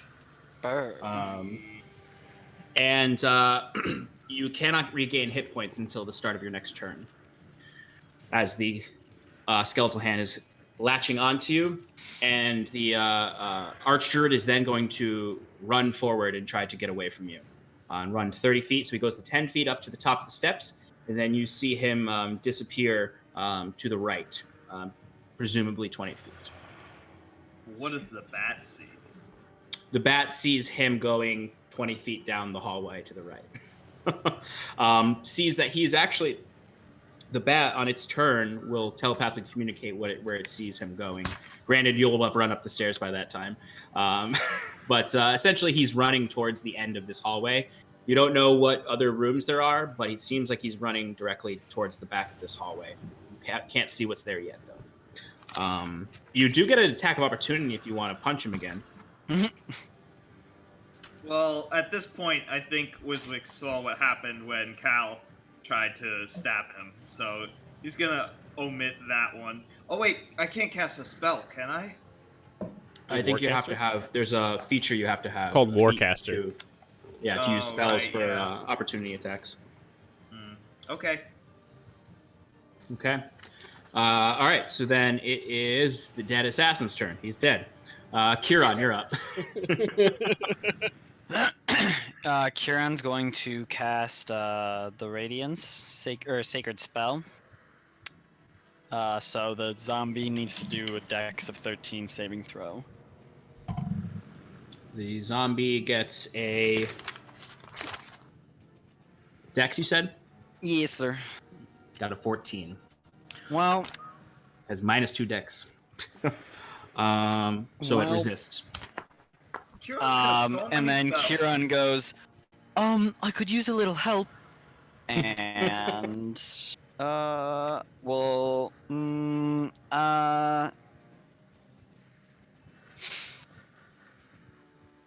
he's just gonna stand there. He's not gonna take that opportunity attack. Okay. All right. So at the end of Kieran's turn, it is the lamp's turn. As you see, looking to your right, another wisp shoots out of the lamp and travels across the room and enters into another one of the corpses, which you see starts to shake and dry out as a husk. And that is it for the wisp's turn. The light from the lantern goes out again. It's the orange light of the torches only now, as we go up to Wiswick now. Wiswick took that last hit and is not feeling good about it, but refuses to allow this man to believe that he's the better wizard. So he's gonna come up. He's gonna chase the man with his 25 feet. Does that get how close can I get to him with that? So you're about 10 feet away from him. Perfect.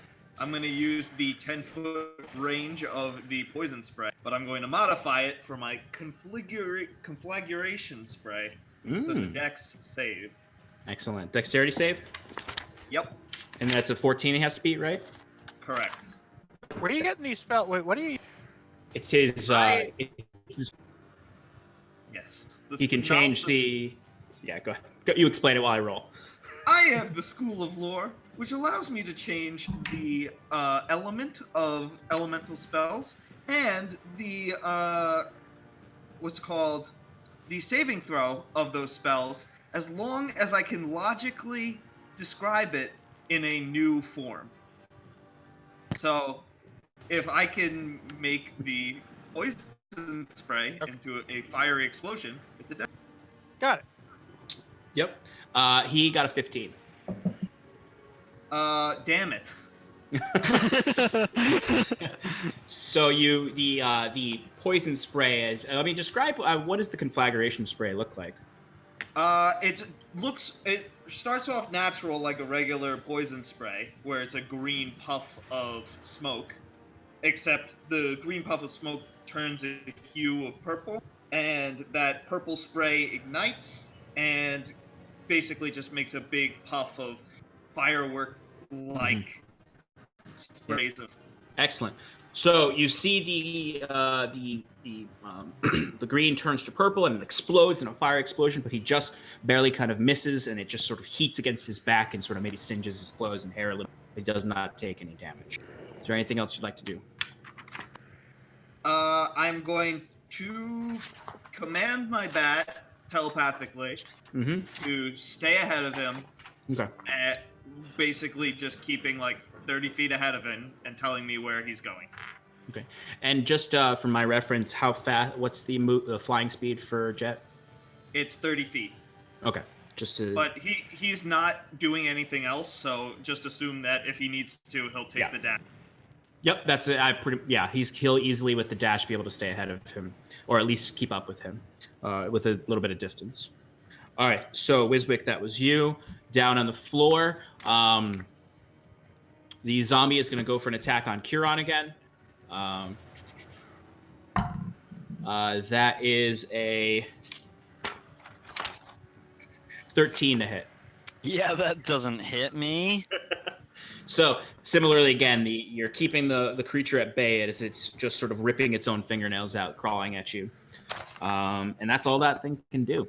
So that brings us to Jet, who flies, and I'd say Jet gets about 40 feet ahead of, pretty much all the way to the end of the hallway, where Jet is now flying right in front of a large window that's at the end of the hallway. Ooh. What does Jet see out of the window? Jet sees it's pretty dark out there. It's essentially. No, I know. What you would see is essentially the back wall of the back hill wall, and then the dark exterior out into just the countryside. Ooh. That brings us back to the top of the order with Timber. I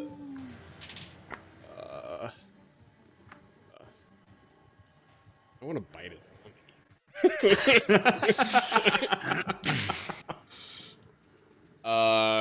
Timber, seeing the lamp emit a wisp, going to run by the lamp, pick it up, and smash it on the ground. Okay. Beat me to it. All right. So, actually, pretty simple to do. Can I actually instead run, pick up the lamp, and throw it at the zombie?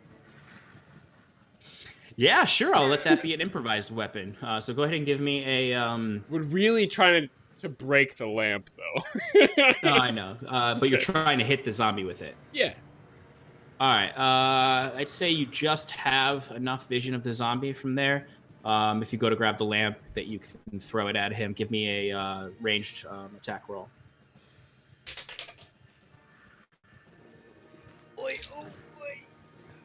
That's just Dex, right? It's Yep. improvised? Okay. So that would be a 17. 17 definitely hits. So for improvised weapon that's thrown, I would say give me a D4? a 1d4, yeah. Aha! 4 damage. Plus whatever you want to give me. Four Plus Dex? damage. Dex? Yeah, 7. because you use your action to do that. Yeah. So 7 points of damage to the zombie. Okay. Yep. All right. 7. All right. So you see the lamp does shatter upon impact. It deals 7 points of bludgeoning damage to the zombie, and it shatters. There was no light coming out of the lantern at this point because the wisp is out of the lantern. But as far as you know, this lantern is no longer a threat. It's shattered on the ground. Anything else? Yeah, sure. I'm gonna... Wait, the other wisp is in the body, right? Correct. Can I walk up to, or use the rest of my movement to walk up to that body that he entered? And Yes. Yeah. coup de- You have just coup de- enough movement to go up to that body. coup de grace with my bonus action. Okay. So, Go for it. right? Because isn't the attack just an automatic crit?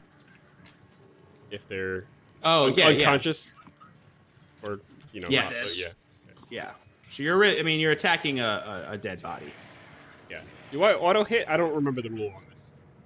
You technically still roll, but you have advantage because it's not so much. Don't think about it as rolling to see if you hit it, like missing something in front of you. It's more about the impact of your damage. Well, the first one was a 21. I don't know. Yeah, you'll Okay. mess All this thing up. So All go ahead and right. roll damage on the body. It's a 9.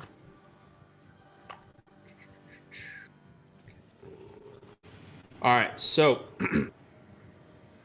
you see this body is sort of really dried out and husk-like, and as you claw into its chest, and you sort of, with each swipe, kind of like crack its chest ribcage bones and rip out the ribs so that each hit just sort of splays the ribs open like this, and a puff of spores shoot out. I know the room's full of spores, but it's a concentrated puff that goes up into your face. Give me a Constitution saving throw. Advantage?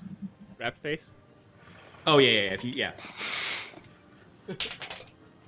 Oh, damn it. Okay, I'll take that one. Constitution. 17. So you resist the poisoning effect. Sitting on advantage. All right, good. That's everything you can do. So that brings us to Scarlet now. Cal, you're on deck. All right. So, if I was to back up 5 feet, that would put me flanking with Kieran, right? With the zombie. Am I looking at that right? Let me take this guy. Yeah, right. Where are you? Oh, you fell over. Yeah, you could definitely get flanking. Yeah. Awesome. So go ahead and roll attack.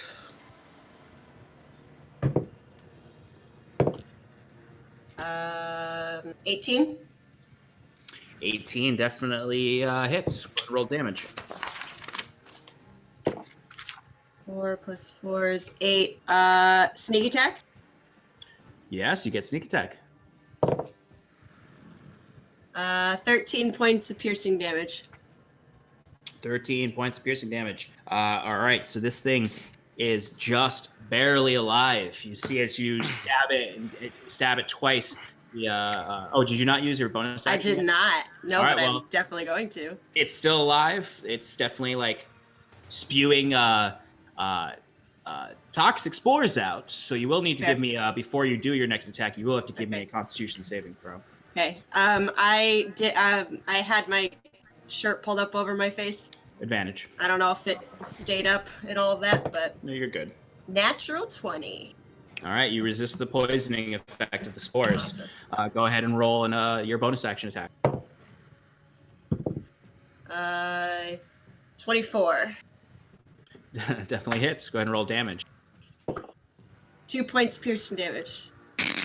That is just enough. Oh, yeah. Literally just enough. So you stab it once in the back, and you see the puff of spores into your face, and then you stab it another time in the head, another puff of spores in your face, and give me another Constitution saving throw. 17. You resist.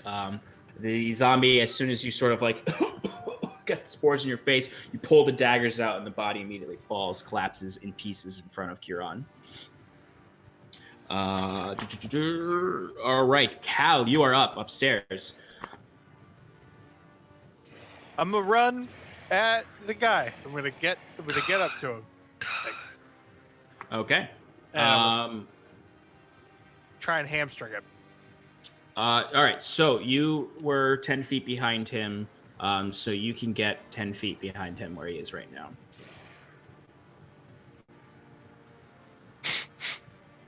All right, I'm gonna dash to in front of him, Okay, you can definitely do that. and Yeah, I'm you- gonna like run up, and I'm gonna like kind of like almost run, but and I'm gonna land behind him, like kind of skidding on the wood, like crouched low in like a ready. Excellent. Yep. So he sort of stops for a moment in front of you as Wiswick catches up behind him once again. Well, Wiswick's 10 feet behind him. My hat maintains its rakish angle. It just sort of perfectly. Yep. Excellent. So that's all you can do. So let's shoot over to the Archdruid. Of course. He is not going to do anything immediately. He is just going to see he's surrounded. He's going to try to sidestep you and dash for the window. You can do an attack of opportunity if you'd like. Yeah, I would like. All right, go ahead and roll attack. Okay, it's a 16. 16 definitely hits. Oh, good. That's an 8 damage plus 4 for 12 damage. 12 damage. All right. He is still standing. God damn it. And you take 5 points of cold Yeah. damage. I take 5 points. So he dashes next to you and starts running forward. You get a quick stab or slash across his chest as he stops for a moment, but just he's looking directly at the window. He's charging forward towards it. He runs. He's able to reach the window. He jumps forward and through the window. It shatters, and as the window is shattering around him, you see his form into a bat as he flies out the window. Does my rapier weigh him down? The rapier falls out as soon Damn it. as he turns Damn into a bat. You're lucky you didn't make the rapier more. But he escapes out the window. On Jet's turn, he can attempt to keep up with him, or at least watch him where he goes. But the Archdruid has escaped the building. He is flying away in one of his wild shapes. Which brings us to... Well, I was just gonna say, he's out the window, but he probably doesn't have that much movement left. No, There's he's literally like right outside the window. Do you want me to There's still a chance. jump after him? What do you... I'm not saying it's possible. This brings us to Curon. So Curon, what you see in the room is the bodies in the ground. They are all slowly drying up, but the one that the wisp is inside, the wisp comes out of it and is floating right above it. and the husk is starting to, even with its chest splayed open, on the next zombie turn, it is going to stand up and be a fungus zombie that is ready to fight. But the wisp is out of the body at this point. I should have paid attention. I did not know wisps. What? Did you miss my epic wisp death kill? Yeah, no, I thought that was the win. I thought we were done. Oh, no, it seems like there were multiple wisps within the lamp. Kieran's going to curse under his breath, grab his reliquary that he keeps at his side at all times that we rarely mention, hold it up and say, "Blessing of Ilyuvania, protect us," and activate Channel Divinity Turn Undead. All right. Excellent. Is there a saving throw for that? Yeah, DC 13 Wisdom saving. Okay. And if it fails, it has to, on its next turn, move away from you or immediately move away from you. Yeah, just on its turn, move as far away from me as it can. It can't willingly move into a space within 30 feet. It also can't take reactions. It can only dash as its action. Okay. And what is the saving throw? What kind of saving throw? Wisdom. Wisdom. All right. The wisp got a 17.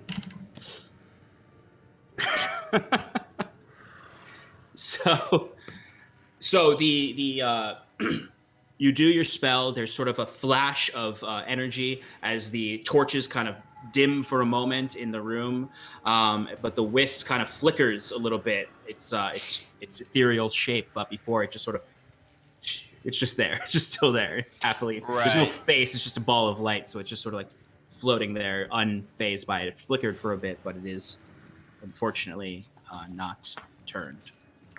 All right, and then Kieran's just gonna move a little further back towards that staircase, so that he can still see all combatants, but there's just more space between him and them. Absolutely. All right, so it is now the Wisp's turn. So the Wisp is immediately going to go for not Kieran, Timber, because that's who's in front of it. Doesn't really have a great strategic mind. And it's going to go for an attack. What's your AC, Timber? You're muted.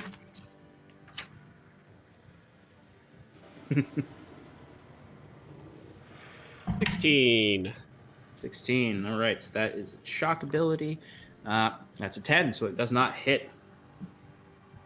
So the creature kind of it moves forward towards you, but sort of in the way that you're sort of like moving your hands around, resisting it. It doesn't find purchase. It can't get into. It can't get quite into your body to administer the shock, and it sort of just glimmers in front of you and starts to dash around, unable to attack you. It is going to use its movement to move away from you, so you do get a attack of opportunity. I will do that.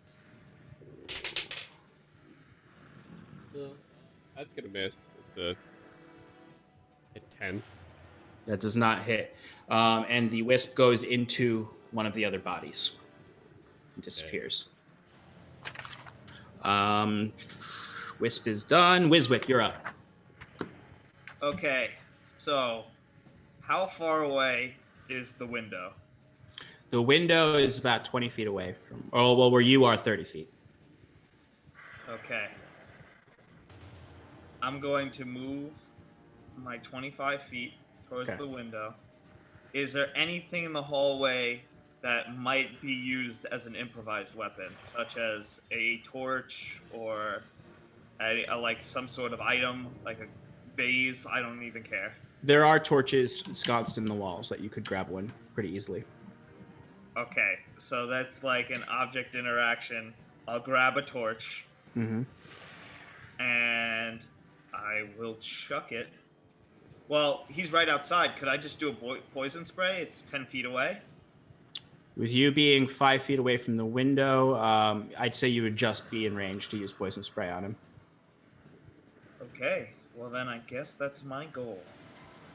Let's give him another. Well, enjoy your Constitution saving throw. You bat. You dumb bat. Dum dum.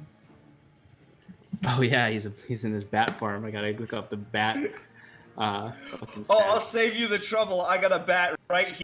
Oh yeah. Constitution is -1. Okay. All right.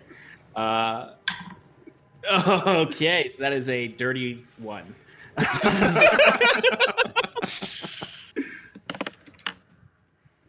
A solid 2 damage, which I know will kill a bat. Oh, He's gonna fall. he's gonna fall. Bye-bye! Should have made him transform into something bigger.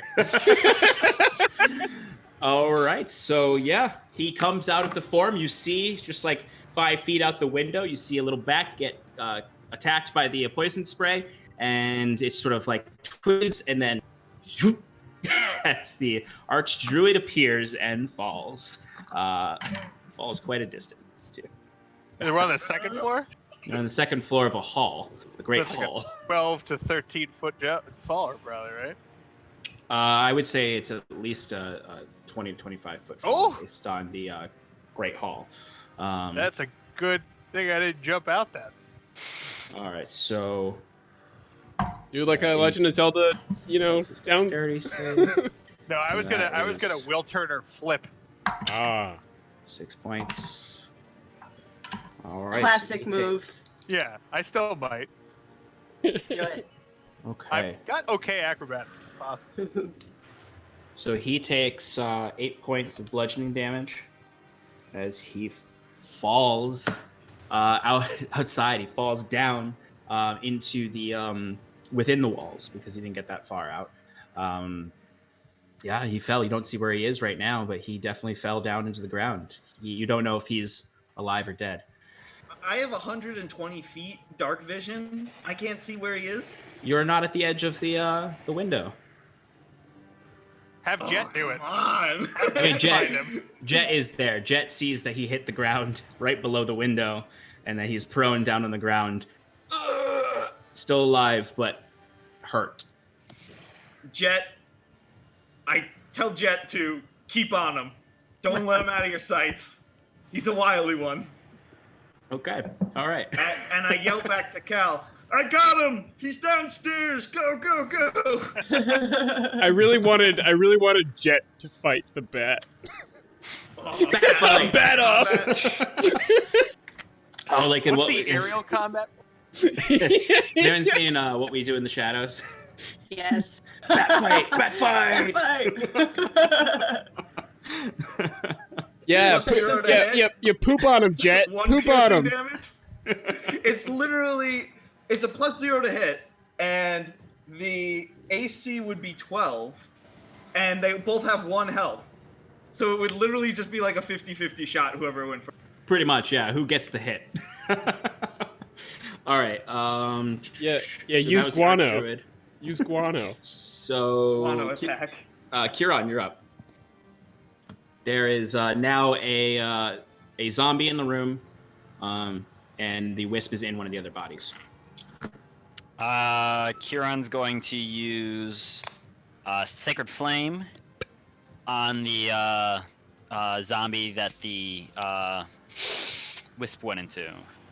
All right, so it immediately fails its dexterity save because it is just a body on the ground. So go ahead and roll damage.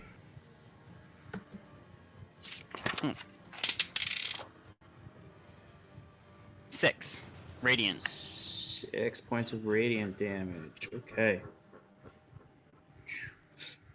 Who's laughing? Who is that? Is that Okay. funny?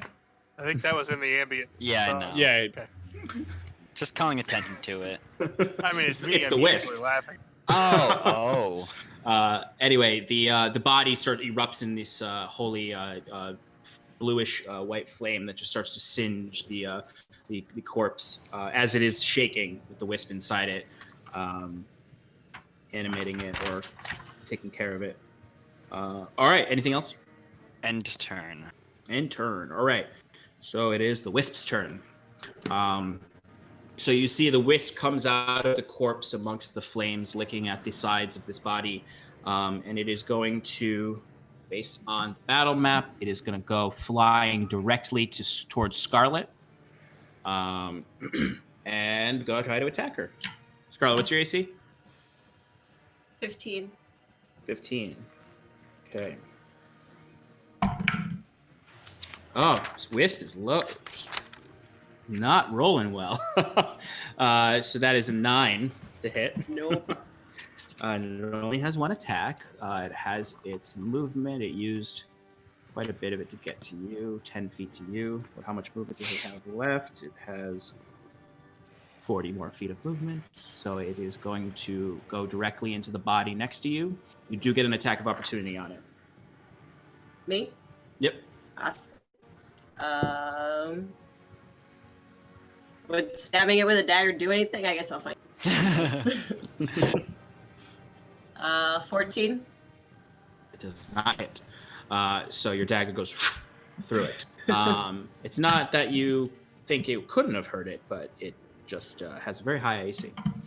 But it goes into another body, so it is inside another one of these guys. That's out of this now.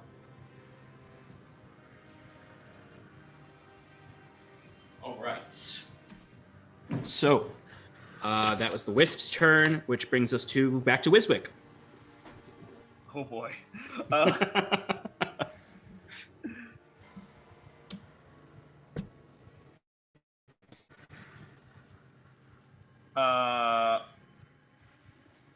Wiswick's gonna go to the edge. He's gonna look down. Okay, you go 5 feet forward and you look down, and you see below the Archdruid is struggling to get to his feet. He looks down. He looks up at Cal. He backs up a few feet.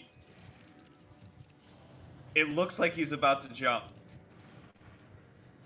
And then he goes and grabs a sconce and throws it down at the enemy. All right, give me a ranged attack throw with the sconce. He won't do it. He's too much of a coward. Ooh, okay. A 12 plus, is it dexterity? Yep. So that would be a 15. That hits. Go ahead and roll damage. Hey, what is a D4? D4 plus your dexterity. 2 plus 3 is 5. 5 points. Where is his health? So, what you see when you throw it is the Archdruid is starting to lift himself up off the ground. You chuck the torch down, it hits him in the back of the head, and he just sort of falls back down to the ground. Anything else on your turn? I hate this guy is still alive. How much Guano He has so attack. much more health this time than he did last time. I'd say you have about 15 feet of movement left. Guano No, strike. buddy, you have like Guano 4 strike. health, but- I don't have 4 health. I have 13 health. And and he took 8 points of bludgeoning damage on the way down. but I could live through 8. Whatever you want, man. What do you want to do, Wiswick? I'm gonna jump on his head. Okay. All right. Give me a dexterity saving throw. Oh god. That's a good old 14. Okay. You will take. Oh, the dice gods are in your favor. I rolled Yes! 2 1s. You take 2 points of bludgeoning damage as you perfectly land on his back, How much damage is he? cushioning your fall. Oh. But with his damage, He takes 1 point of bludgeoning damage as you land gingerly on his back. He's like, that's all I can ask for. That's the best amount of damage.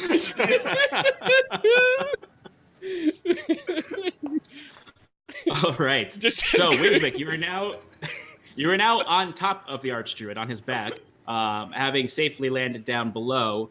Jet hovering above, keeping an eye. I'm I really put my hands on his eyes. I'm really happy that a gnome punch is the same amount of damage as a gnome falling from 25 feet to a man. Okay, so it is the zombie's turn, which is going to go for an attack on Timber. What's your AC, Timber? 16. Does not hit. That was only an 8. Keeping the zombie at bay as it claws at you. That's the end of the zombie's turn. Jet, I'm assuming he's just going to stay where he is, fluttering above you. Yeah, I mean, he wants to stay 30 feet ahead of the Archdruid at all times. Okay, so that he flies about 30 feet away from the direction that the Archdruid is facing, keeping an eye on you and him. That brings us back to the top of the order with Timber. Where's Cal? Cal is up in the second round. floor. I didn't go that round. I did an attack of opportunity. Oh, okay. Then we skipped Cal then. All right, Cal, what would you like to do? Oh, I'm a follow. Wiswick just jumped out the goddamn window. I'm going. Right. But All this, right. I'm gonna try and, if I can, Sean, I would rather do this acrobatically. I'm gonna try and like flip out the window in a Then rustle of my cape. Then I'll say, since you're thinking about it instead of just jumping, I'll allow you to do an acrobatics check instead of a dex saving throw. Princess Bride. It's not a 20, but it's fine. It's a 19, and I have a 4 in acrobatics, so it's a 23. Okay, so then you reduce the amount of damage you take by half. You only take 2 points of bludgeoning damage when you land, and you have a very cool 3-point landing. You sort of skid down the side of the wall, keeping yourself stable as you land beside the Archdruid. 3-point landing. Nice. Wiswick sitting on top of him.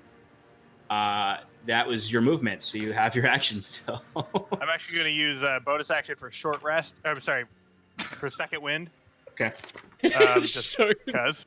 So 6 plus 3 is bonus 9. action, sure. 9 points, Tim, health. And I'm going to just take my rapier and I'm going to just put it to his throat and say, "Move again." And I swear this will go right through your trachea. Trying to be threatening, but like trembling. Give me an intimidation check with advantage. Because of that cool fucking flip, right? Absolutely. Yeah. That's a natural 20, Sean. That was a 4 and a natural 20. I feel upstaged. Okay. All right. So you see. Plus 1. Matter. Okay. All right. So Cal, blade at his throat. He's sort of just like hands. He puts his hands up, his face in the dirt. He just sort of turns his head with a smile towards you, and just grins, sort of his face all dirty, and he's just like, "I'll be dead by noon tomorrow anyway." And he rolls over, Wiswick falling off of him. Just puts his hands out like this towards you. I know So- it's. I'm just gonna yell 2 arms in the back courtyard. Okay. Great. Something will happen. But for now, we'll go to the top of the order with Timber because stuff's still happening in the basement. All right, Timber, there's a zombie in front of you. You're holding it at bay as it's clawing at you. There's spores everywhere. What do you want to do? I'm gonna punch it. I'm not gonna claw it, I'm gonna punch it. Twice. Werewolf monk. Go away from me. So make sure you roll not your claw damage, but your martial arts damage. Same. Yeah, I Martial figured it was the same. One's gonna miss. It's gonna hit.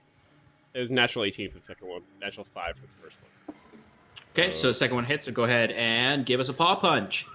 Oh, paw punch! Oh, it sucked. It was a total of 4 damage. 4 damage on our Hey. zombie buddy. That's bludgeoning, right? With Yes, a punch. sir.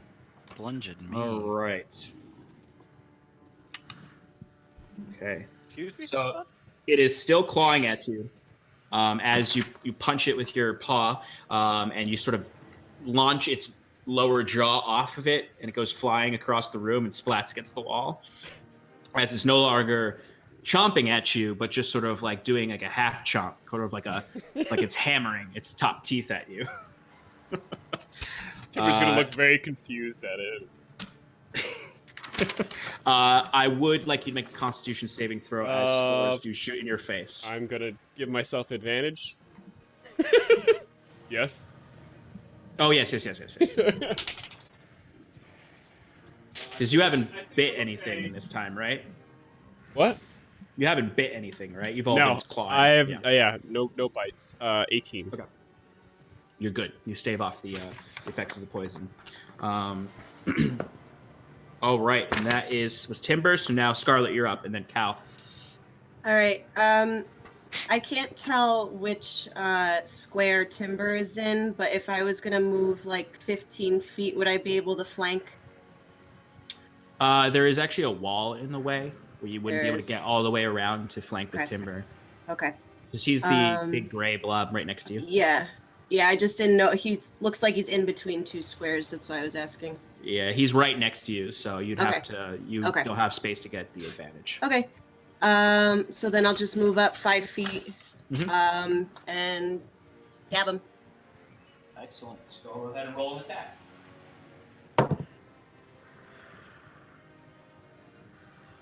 18. 18 definitely hits. Go ahead and roll damage.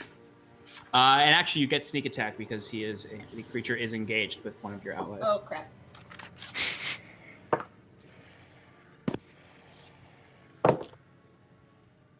S- 17 points of piercing damage.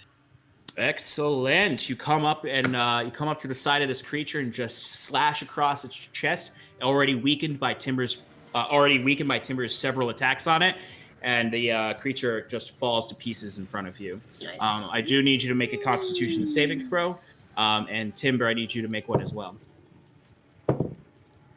Uh-oh. 10. I'm not even rolling the other one. A natural 20. Okay. Did you roll with advantage, Shannon? Yep. Shannon, you are considered poisoned. Great.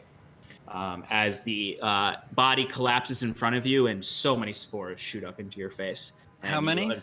So many. Oh. Thousands. As you inhale a boatload. Now we're getting more specific. Thank Yes, Boatload. sorry about that.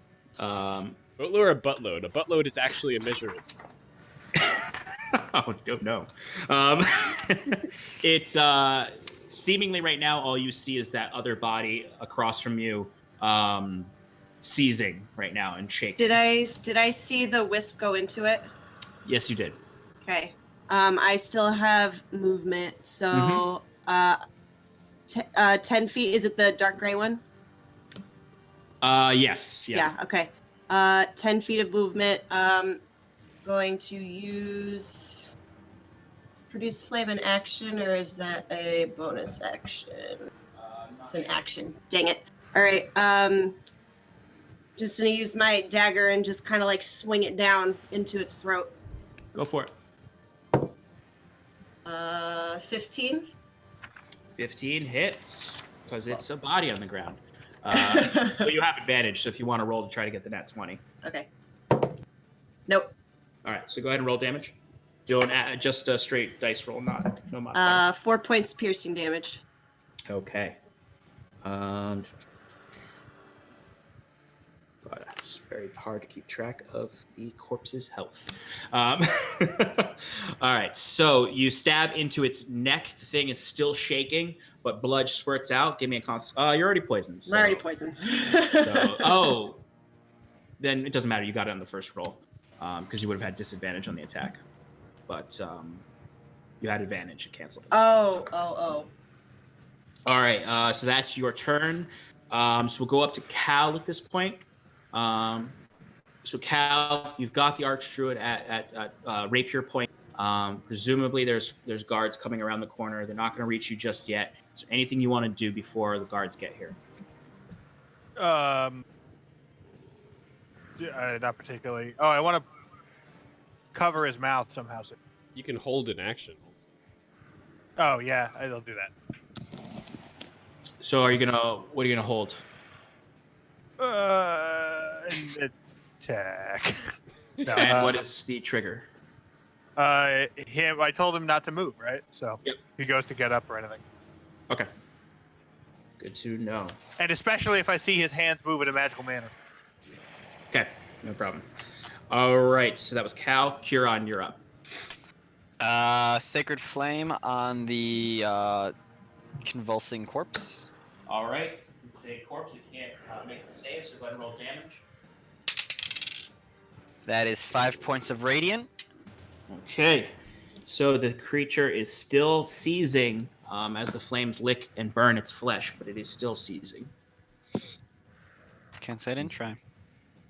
All right. So then that is the wisp's turn. The wisp comes up out of the corpse and is going to go immediately for an attack on Scarlet. This wisp cannot hit anything. That's a 10 to hit. Nope. Okay. Miss. But it is, of course, a desperate undead creature. It is going to fly into one of the other corpses.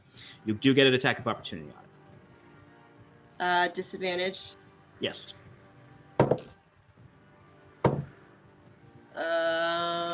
14. That does not hit. That was the same thing as last time. All right. So that's the wisp's turn. Wizwick, is there anything? It's your turn now. Is there anything you want to do while you're waiting for the guards with Cal? Wizwick is hyped up on adrenaline. He He's just just walks looking. around. Woo! Woo! He just starts like. He's doing exactly that.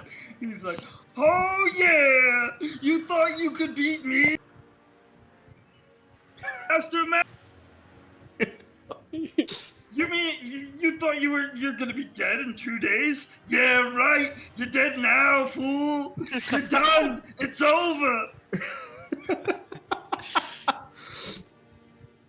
The Archdruid does not respond. Because I just realized I skipped his turn.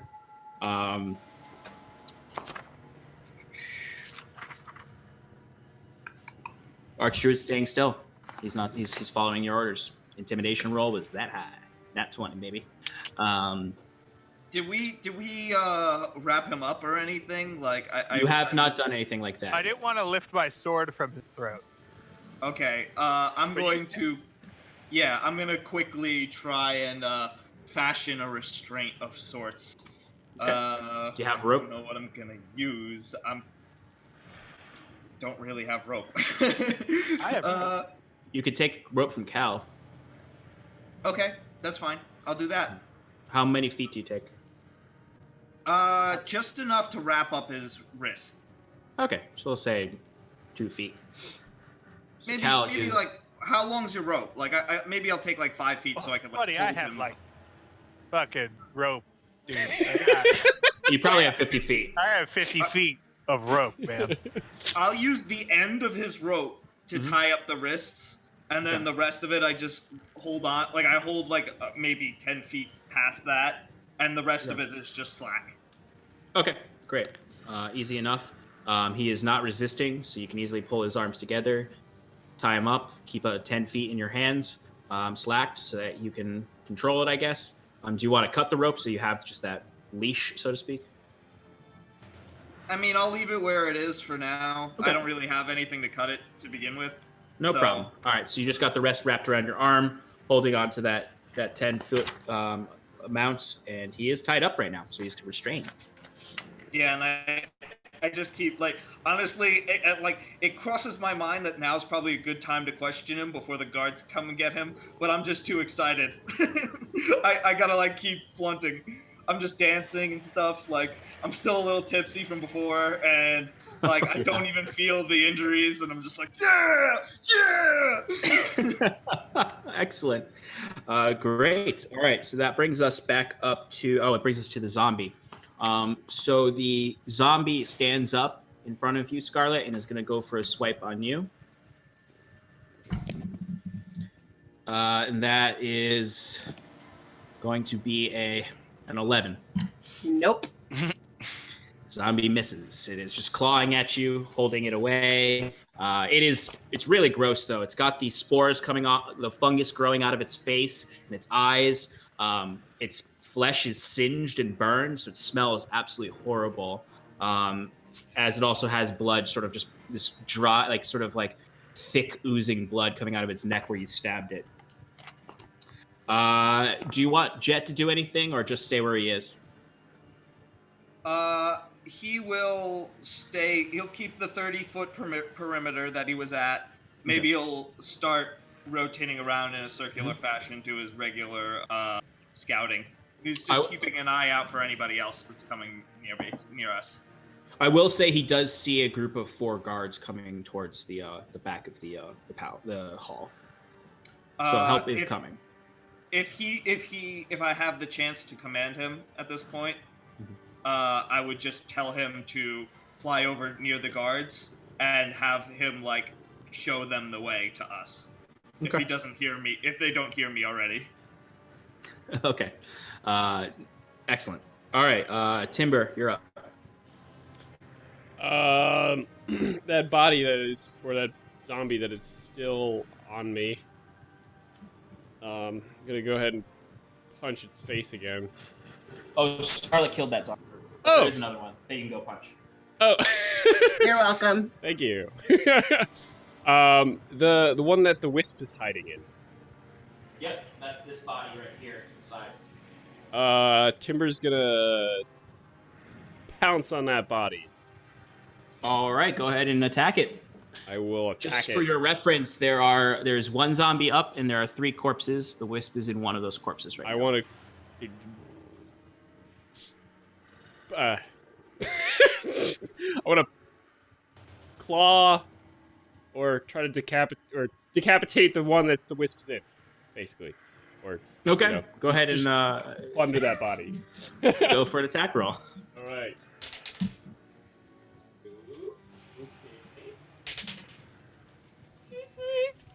That's a 17 and a 21. 17 and 21, both hit. And they're both coup de grace, right? Yes, because it is just a corpse in the ground. Oh my god, that's awesome. So it's 22 damage. Okay. All right. So you just knock this thing's head straight off with 1 swipe, and then rip its chest open with the 2nd swipe. The body immediately falls to pieces, and the wisp shoots out of it. Get him! All right. Anything else you'd like to do on your turn? Just kind of be upset. Sad dog. Yeah. Timber's gonna growl. All right. Scarlet, you're up. Okay. So the wisp that just came out, is that like right in front of me? Yes, actually, it would be within attack range of you. Okay. If I wanted to huck a flame at it, that it says it's a ranged attack, so I mean I'm already getting disadvantaged because of poison, so I guess it doesn't really matter. It doesn't really matter. You're just gonna have a disadvantage on the attack. Okay. Well, Scarlet's pissed, so she's going to just cast Produce Flame, and she's going to just try and burn this thing. All right, give me the attack roll.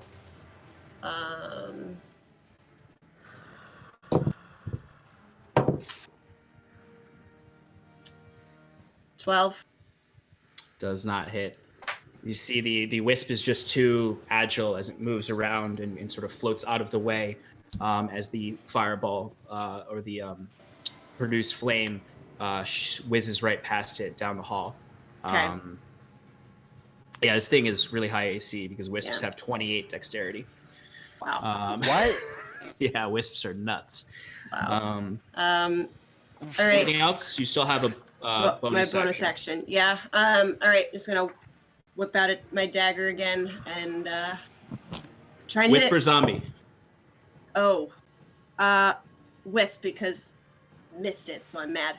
Okay, what'd you get? Oh, yay. Dirty 20. That hits. Go ahead and Finally. roll damage. 2 points of piercing. Which... So you watch as the your blade kind of finds strange purchase in the wisp, where before you went right through it. Here it's sort of like there's a slight resistance where your blade drags through the wisp before going through it. The wisp flickers a little bit. It doesn't really do a lot of damage. It seems to have a resistance, but it does take some damage. Okay. My pen go. All right. So Scarlet, anything else? You have your movement still. Where am I? You are the little red yeah. spot. I had to make the screen bigger. No, I'm good. I'm gonna stay right there. All right. So back outside, Cal. At this point, 4 guards come running up to you, and they all look down and see the archdruid, and they're just like, "Oh, what happened to him? How did he escape?" I'm not entirely sure, but restrain him and take him away.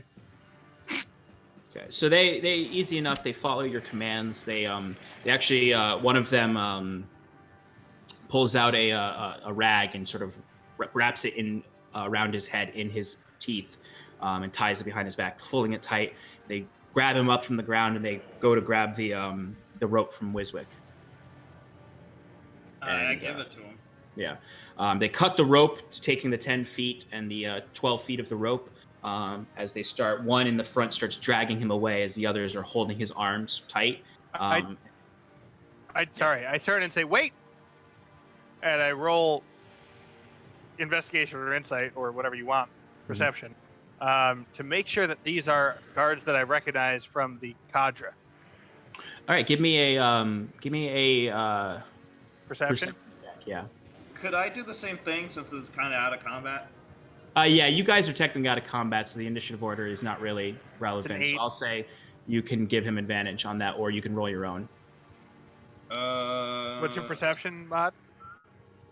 Perception, not too great. Insight, also not too great. You want to just give me an advantage? Yeah, sure. Alright.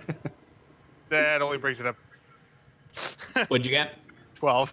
12? Okay, so most of the guards you don't recognize, although you do recognize one of these guards is the wispy, red-beard Ed Sheeran guard who was mean guy to you that hit my earlier, hand.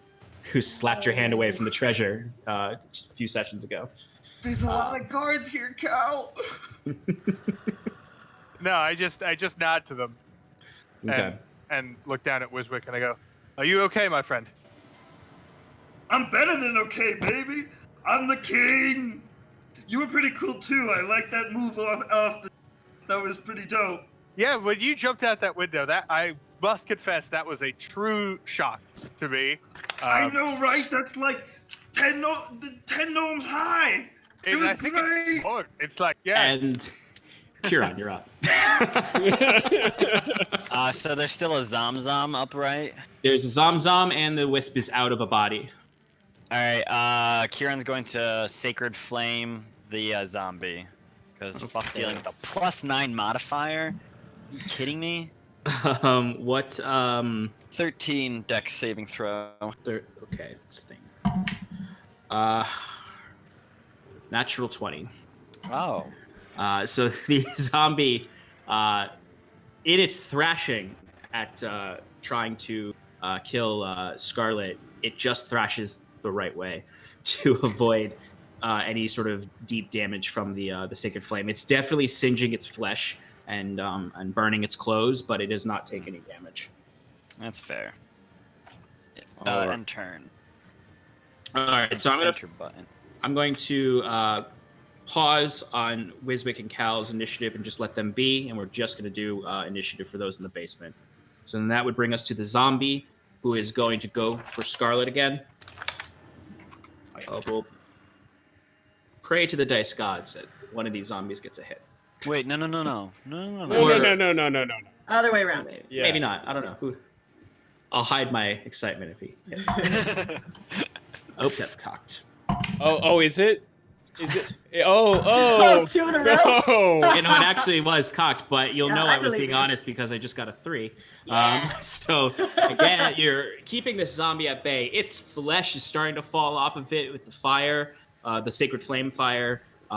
It's just sort of its face is sort of this like really gross singed flesh right now that's just chomping at you and trying to pull itself towards you to attack you, but you're holding it at bay. Is Which- Reaper here? Like, what the hell? Oh my god, that's actually what it sounds like. Ask Sirenscape what's up with their Wraith battle soundboard. I already sent an email. All right, so actually it's the Wisp's turn. So the Wisp is gonna go into one of the other corpses. Oh my god. Attack of opportunity. Attack of opportunity. It's actually first going to try to attack Timber. Got a natural 1, so it does not do anything to Timber. It just floats around him and then irritatingly shoots into the body. Timber, give me an attack of opportunity if you'd like. Scarlet, you could also do an attack of opportunity. All right, that's gonna hit it. It better hit it. That's What is freaking it? 23. 23 does hit. Hey, die. Man, I rolled a 1. That's 4 damage. Scarlet, what'd you roll? Whiffed. Got a 9. Oof. All right, so bodies. Okay. So it takes the 1 point of damage. Four. Four? I rolled a 1, and- but I have +3. Okay, and what kind of damage is that? That is slashing. He would have slashed it, not punched it. Okay, so similar to when Scarlet attacked it, where her blade kind of sort of slowed and went through it and dealt some damage, but not a lot. Similar with your slash, you find weird purchase where it doesn't feel like you're impacting flesh, but you know you're dealing damage, and you go through. It flickers a little, and it doesn't take as much damage as it should, but it does take damage. And it is back in the body. Zombie is up and still up and attacking you. Coward. So that brings us back up to Timber. Damn it. Do I have to keep killing these people? Yeah, because the Wisp is All right. a very hard low-level enemy. All right. God damn it. All right. Well, we're going back in. Timber's pissed.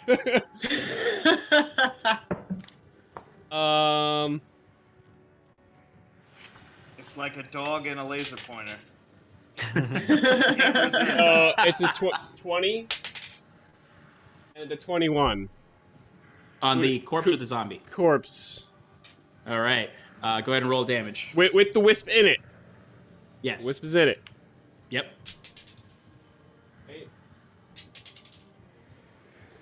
So.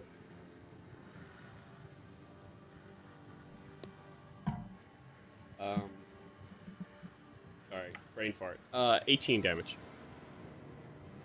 Total. 18 damage total? Yes. Okay. So the body is mostly mutilated, but it is still intact for what this is. So the wisp does not shoot out of this one, but the body is heavily mutilated. Anything else? No. Okay. Scarlet, you're up. Actually, Scarlet, quickly give me a Constitution saving throw to try to get over your poison. Forgot to give you that opportunity. 11. 11 does not save. You are still poisoned. Darn. Okay. This here. I'm gonna go for that zombie right in front of me. Go for it. Roll to attack. 14. It definitely hits. Zombies do not have high AC. No sneak attack for this, right? No, because Timber's not within 5 feet of it. Timber's on the other. Actually, no. I'd say yes, because Timber would be on top of where that light is in reality. So I'd say yeah. 5. Oh, double ones. Ooh. 7 points of piercing damage. All right. You stab it in the side of its head. Blood shoots out. It won't make you do a Constitution saving throw because you're already poisoned. Thanks. It is still up and scratching at you, but it's looking like haggard, like it's about to fall to pieces. Okay, bonus action, stab it again. Okay. Oh no, that was a natural 20. 18. That hits. Go ahead and roll damage. 3 points of piercing damage. Just enough. Yeah. That thing falls to pieces in front of you, and you look over and you see Timber mauling a corpse.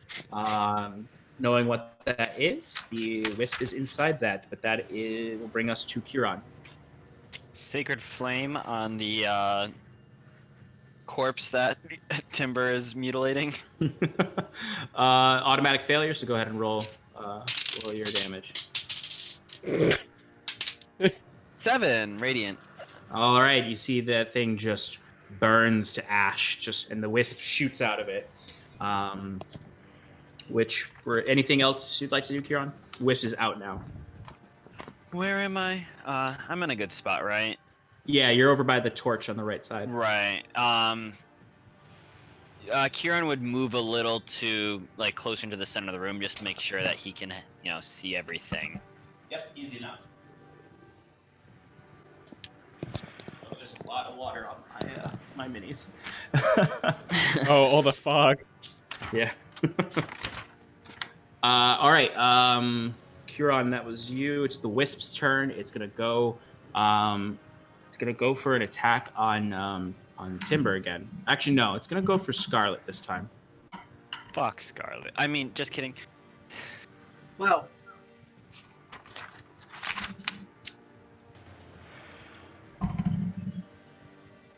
It's freaking Wisps, man. Can't do anything. Good. 11 to hit. Nope. Okay. So it's gonna go flying into that last corpse. Attack of opportunity. Attack of opportunity. Yeah, actually, both you and Scarlet get attacks of opportunity. 11. Does not hit. 1 does not hit. Okay. So the Wisp is inside the last corpse. I'm assuming you're all gonna attack that corpse. Yeah. All right. Oh yeah, Timber, you're up first. Go for it. All right, here we go. All right, that's gonna hit. That's gonna hit. 19 and a 15. Well, I meant naturally. Yeah. With 20 and a 24. Yeah, these things don't have high AC. All right, same thing as last time. 18 damage. Okay. Body is still slightly intact, but it is mutilated. Scarlet, right. assuming you're gonna finish the job. All right. Killing dead people. You don't roll with disadvantage for this because you have advantage, so it. Oh, cool. So then 24. Yeah, that thing is the wisp shoots out because that thing's definitely donezo. Okay. So this the body, all of the corpses, all of the dying people in here are all dead now. They're already dead. Some of that. Well, by this point they were all dead, but in the beginning, some of them were alive. Oh. So, or they were unconscious, essentially dying. All right, you still have a bonus action. The wisp is out, and there's no more bodies for it to hide in. Yeah. All right. Only thing I can do is swipe at it, so that's what I'm Go gonna do. Oh no! Natural 1. Ugh, does not Ugh. hit. Yeah. That thing dances around your dagger, mocking you. Ah. Kieran, you're up. Sacred Flame. Let's say DC what is 13. So What's the- what? Yeah, 13. what kind Wisdom. of? Oh no, sorry, Dex. Sorry, Dex. Okay. So what? It needs to get a 3, 4. It got a natural 12, so it resists. It avoids the licking flames. Son of a gun. The Wisp's turn. The Wisp is going to go for an attack on Scarlet again. Can't do any damage. It got a 7 or an 8, and there's no bodies for it to flee into. So it's just going to sort of dance around you. And wait to attack again. It's sort of just wisping through each of you, staying within your range to avoid attacks of opportunity, but it is getting ready to go back in for an attack. Which brings us back to Timber, and then Scarlet and Huron. Gotta kill this thing. Oh, it's gonna miss. All right. Natural 20. Okay. There we go. All right. That hits. Oh no! Oh, my water. Okay, 1 second. Let me get another one. Oh wait. Oh damn it. Maybe it's I want that hashtag. soggy damage. No, hold on. We're getting soggy damage. Ooh, soggy damage comes in. So that's a total of 11 damage. 11 damage. All right, excellent. Bringing this thing down some more. It's still alive, but it definitely flickers in and out much more, much harsher than when you've been attacking before. But it definitely doesn't take the full damage, but it does take most of it. Scarlet, you're up. Okay. Produce flame. Chuck it at it. All right, give me that. Do you want to take a step back to avoid the disadvantage? Oh, wait, you I'm already already have disadvantage. disadvantaged. Oh, yeah. 16? 16 does not hit. You have your bonus action left. Round and around we go. Just gonna swipe at it, even though I know it doesn't do much. That's all I can do. I am so mad. 14, which I know does not hit. What I roll every time. All right. Huron, you're up. Kieran's gonna walk up to the back of Timber, and I don't know if I'm tall enough necessarily. I mean, Kieran's 6'7", so he's still a tall lad. He's gonna whisper into Timber's ear as he places a hand on the back of his head and goes, "Ilyuvana bless you," and gives him some guidance. And guidance. What does guidance do again? It gives him advantage, right? D4, and add that to ability checks. Does it add it to attack as well? It just says roll, and add the number rolled to one ability check of its choice. Oh, okay. Okay. So if anything, maybe it'll help you hit it. I don't see the point of having this thing make a dex save throw. I don't know. Maybe grapple? No, that's not. That's a combat ability. Kieran just jumps on it.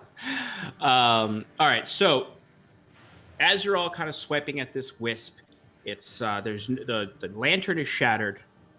The wisp's kind of dancing around you, noticing you all kind of struggling to hit it. It is gonna leave. It's not bound to its lamp anymore. It's sort of been bothering you, and it you could all get attacks of opportunity on it, as it is heading towards the wisp. The wisp is moving away from you, we'll say. So you can attack on it if you'd like. Opportunity. 24. 24 hits. 6 damage. Oh, Shannon, give me a Constitution saving throw to get over your poison, so you can finally roll. No. 9. Okay. Okay. And I don't hit, so. Kieran, do you want to hit it with anything? Kieran will give the old right hook, but it's 11. Okay. How much damage do you deal, Timber? 6. Okay. It's still alive, but it is flickering away from you, essentially. This manor is going to get haunted. Not our problem. It is going to go, and it disappears into the wall. Disappears into the wall, and you don't know where it is. You can leave if you'd like, or you can wait to see if it comes back. It's your choice. Kieran's gonna survey the damage of the room, aka all the dead corpses and the assassin.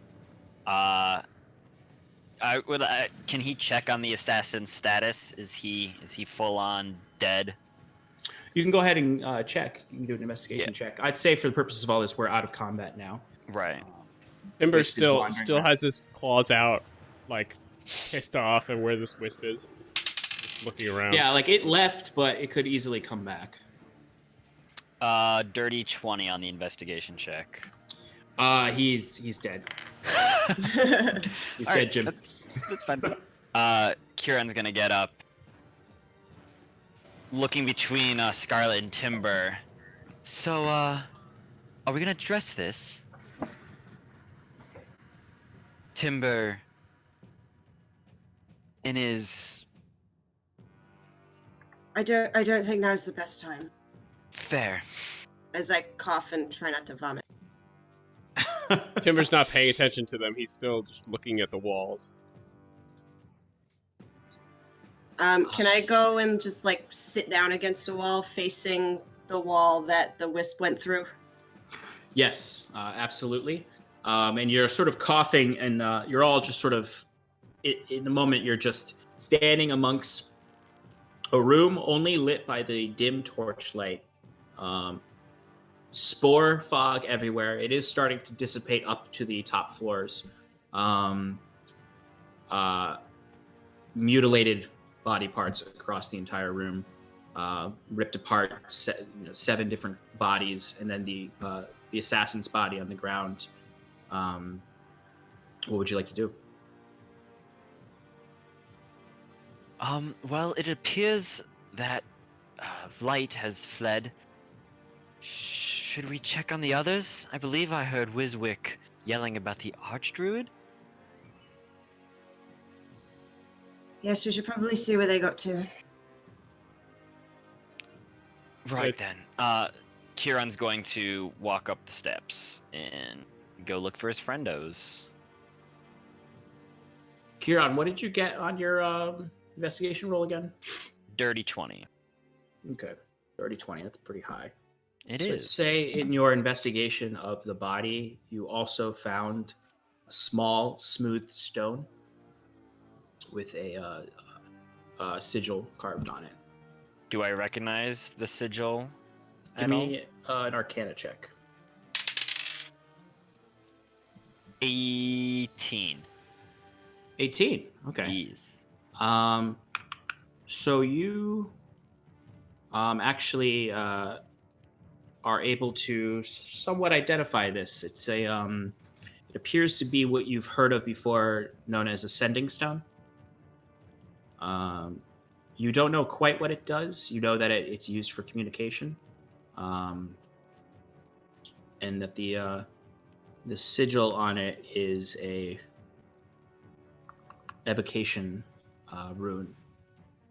Okay.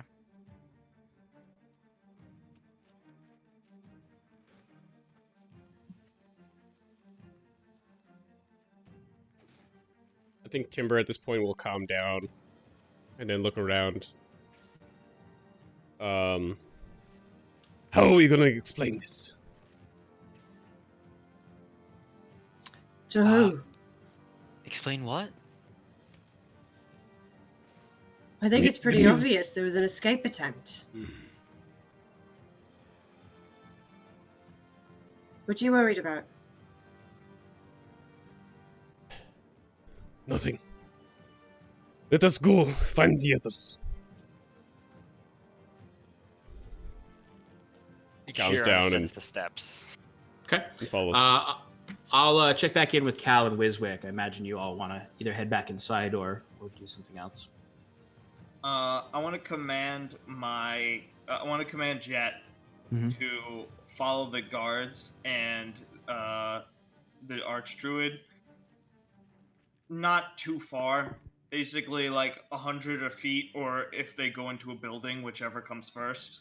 Mhm. Just to make sure, like, just keeping an eye on them as I head back into I start walking the perimeter of the building, trying to find an entrance. Yeah, easy enough. You guys, I imagine Cal will follow suit. Unless Cal wants to do something else. Yeah, I was gonna just kind of slide down the wall and sit there staring at the blood on my rapier in a cliched fashion. Absolutely.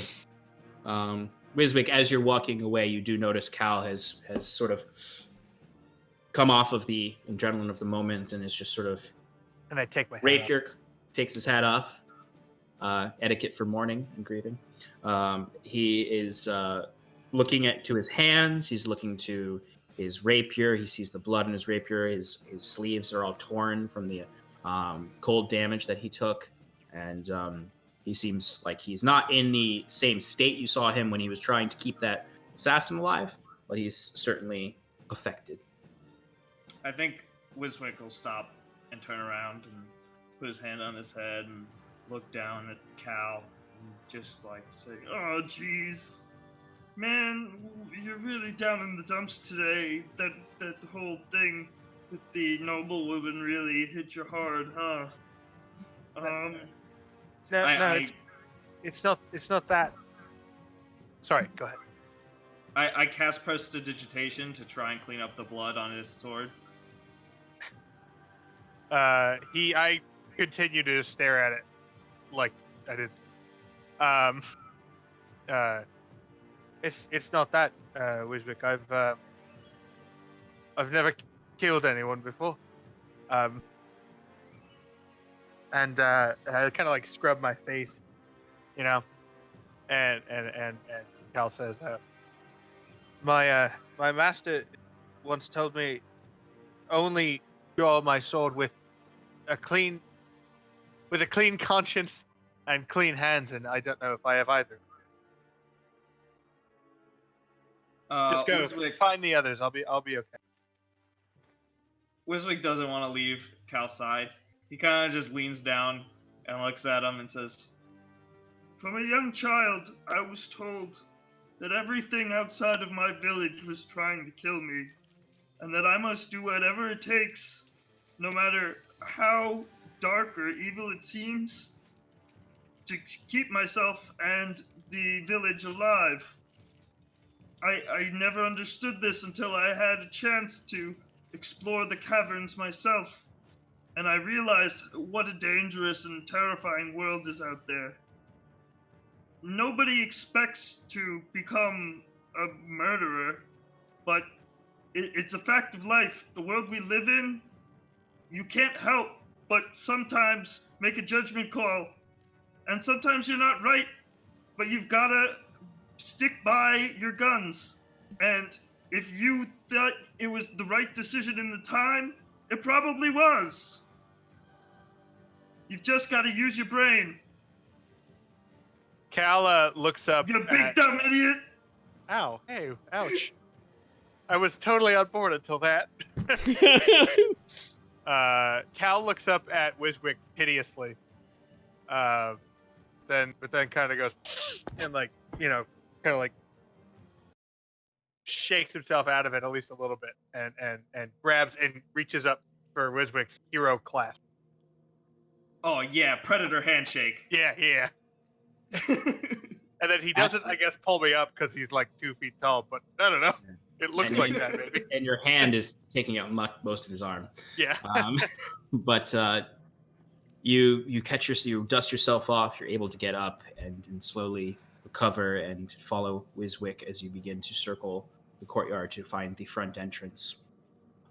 When you get to the front entrance, you do see that the guards have the and you would have known this through Jet. The guards have the arch druid in the front courtyard area on his knees, and they're just watching him. They all have their swords on him, and they're essentially just waiting for the captain or the lord to come.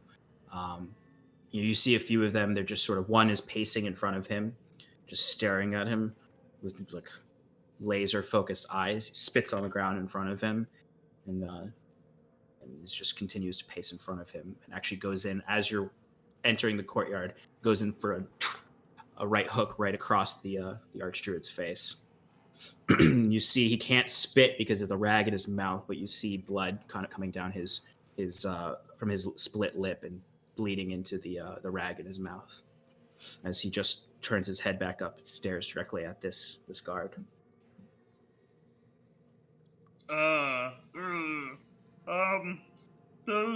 guards are really laying into our friend.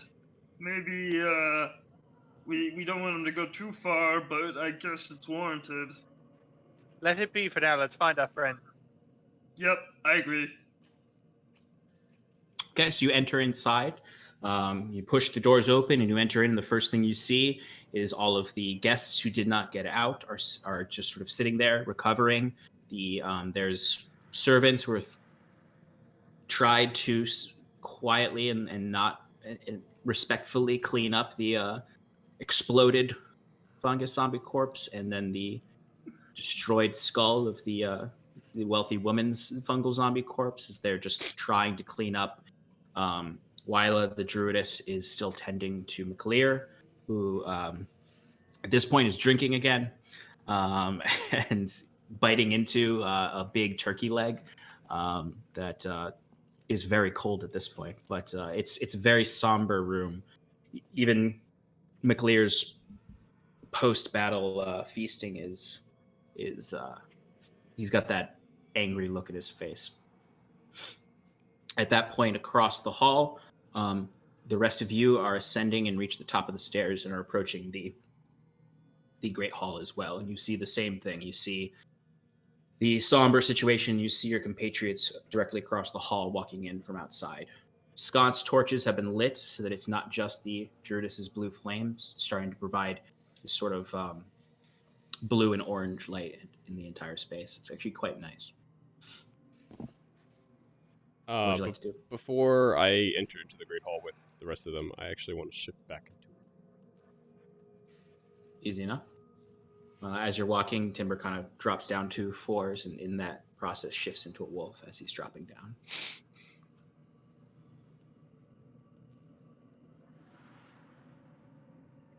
Can I just find an empty chair, an empty bench or something, and just sit by myself? Easy enough. You find so some of the chairs are all knocked over, but you find a table that's still set up, filled with ale mugs and food still, and you just sit and you're just taking it all in. What would the rest of you like to do? Timber is gonna go try to follow Scarlet and see that she wants to be alone, and then turn away and try to find Wiswig and Cal. Kieran would be going straight across to meet up with Cal and Wiswick. The four of you meet up in the middle of the room. I would nod hello, and then look warily at the wolf named Tim. Timber's gonna sit down and look at Cal, but not do anything. Just look at him. I'm just gonna lock eyes with, see if I can detect what this whole stuff's going on without saying anything. Kieran, not really noticing and or caring about this, goes, Wiswick, you shouted something about the Archdruid. Are you and Cal okay? Did you capture him? Come on, Cal. Come on, look who you're talking to. Of course I caught him. Of course we got him. Of We're course, the best. master of the weaves of magic. Nothing can stop you, right, friend? Oh, you should have seen me, Kieran. I was slinging spells. I was jumping out of windows. I threw stuff at him using all my gnomish wiles. It was amazing. Oh, I have to imagine. Yeah. You know, I thought that druid up there would have been more of a help, but I guess all she's good for is giving us some good ambient lighting. Well, easy now. She was just a prisoner in their basement for who knows how long. She's only just recovering. It's at that point you hear Wyla turn her head over and just and just says, "Well, your friend here is alive because of me, so a little respect." She's still tending to McLear. Well, I guess that's true. McLear is a good friend of mine. Thank you, Wyla. But, what about that other druid? You know, the one that's supposed to take over this place? Where's Oh, he at? He left. He left. Peace. He absolutely 100% bounced. He was one of the first people who got out. He was one of the few people who actually got through the doors before they closed. Odoron Torag. Odoron Tanag. Torag. Yeah. Odoron Torag. She laughs at that, actually, knowing that you're referencing that kind of insightful. You can see that she sort of shares a condescending view of that druid. I raise cock an eyebrow a little bit, Mhm. and you see the little bit of the old cow smile go, a little bit, Just a little bit. just a little So, bit of your Where cow is the smile. Archdruid right now? Do they have him under lock and key? Actually, this time? Not really lock and key. The guards are out front beating the shit out of Oh my. Yes. Frankly, we both had to jump out a window to stop him, and I wasn't very inclined to halt the guards. Frankly. I can't imagine. Why not? Yeah, McClear, you might want to get out there and show him some, Captain. Oh, yeah, the captain, I don't know where he's at. He's probably with the Duke, right? Lord. Yeah, Lord. you don't see the Lord or the captain in the room. McClear is finishing the drink in his hands and sort of wiping the ale from his red beard, his big red beard.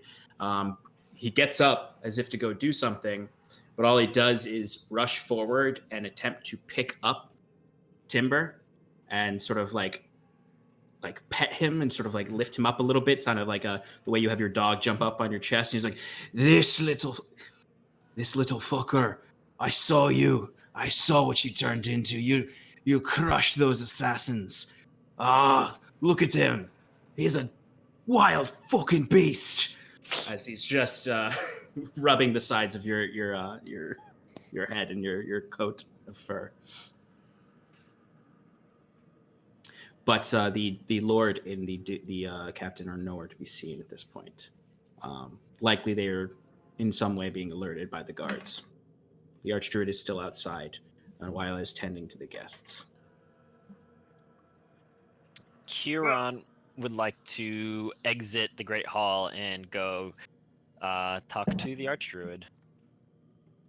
Okay. So you step out and you see the courtyard is lit with very dimly with just sort of a few gas lanterns. And you see down below in front of the fountain is 4 guards holding the Archdruid, 2 holding his arms. Well, there's 4 guards there. There's 2 holding his arms. There's one that's behind him holding his kind of like just behind him, making sure if he makes any sudden movements to grab him. And another guard who's holding rope that's tied around his wrists. They've actually refashioned some of the rope to be around his neck as well.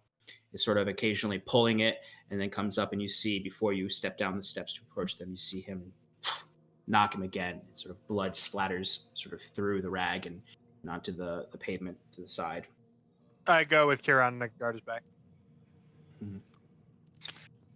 Kieran descends the steps and not really speaking to the guards or acknowledging them at all. Moves right up to the Archdruid, bends down, and goes to move the gag from his mouth. Okay. As soon as you pull the gag down, it's covered in blood. Sort of a gush of blood comes running down his chin through his stubble, his gray stubble, and down onto his dirty ragged clothes. Can you still speak, Druid?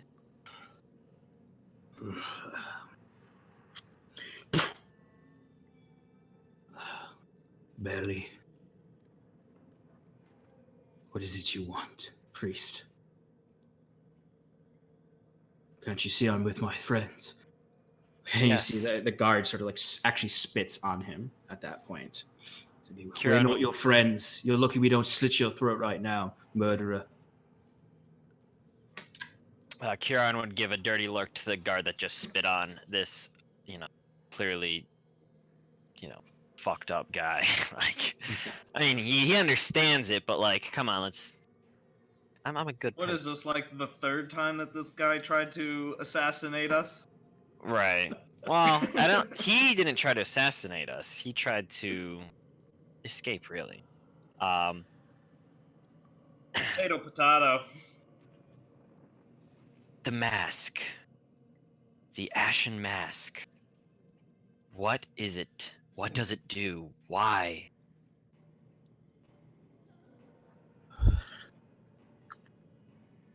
Why do you care? I'm the one in position to ask questions here. You're staring at a dead man. There's not much I have to lose. I flick my sword to his throat, relying on that old check. So either Cal, give me an intimidation check, or each of you give me individual intimidation checks, or one of you can have it with advantage. Cal can have it with advantage. Okay, well that was a 19, and then a 16. So 19 plus, I think just one. Okay. Yeah, 20. Yeah, he's intimidated. So you the blade kind of comes up and it compresses against what little flesh he has there since he's so gaunt. You actually see a little bit of blood because the skin is so fragile. It's coming out from the blade, and he's sort of a mess of a face, blood coming out of his nose and his mouth, and just.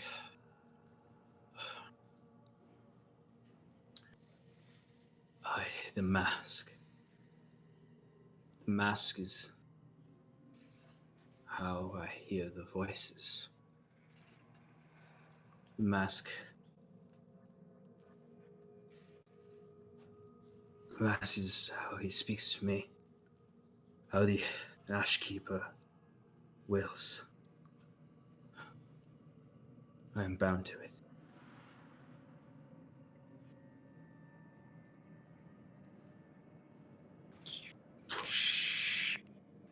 Kieran gets up and is frustrated because he's not sure what to ask or do with this information. Actually, he gets up, is frustrated, looks back at the Archdruid and goes, "Are you sure it's your Ashkeeper speaking to you?"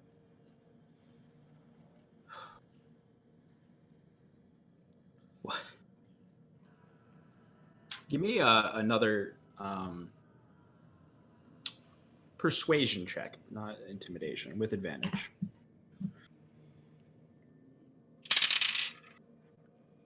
10. Okay. 19, if I can do it. He sort of. His eyes, he's staring directly at you. He's quiet for a long moment. He's like,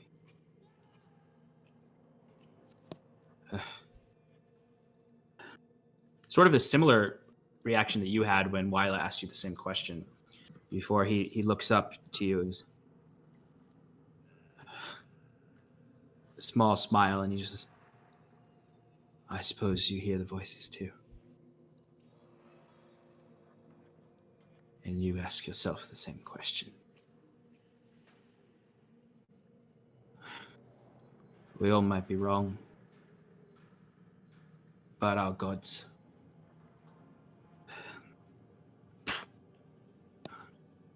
When I heard the Ashkeeper's voice, I've seen the petrified tree. I've seen things. I have seen things.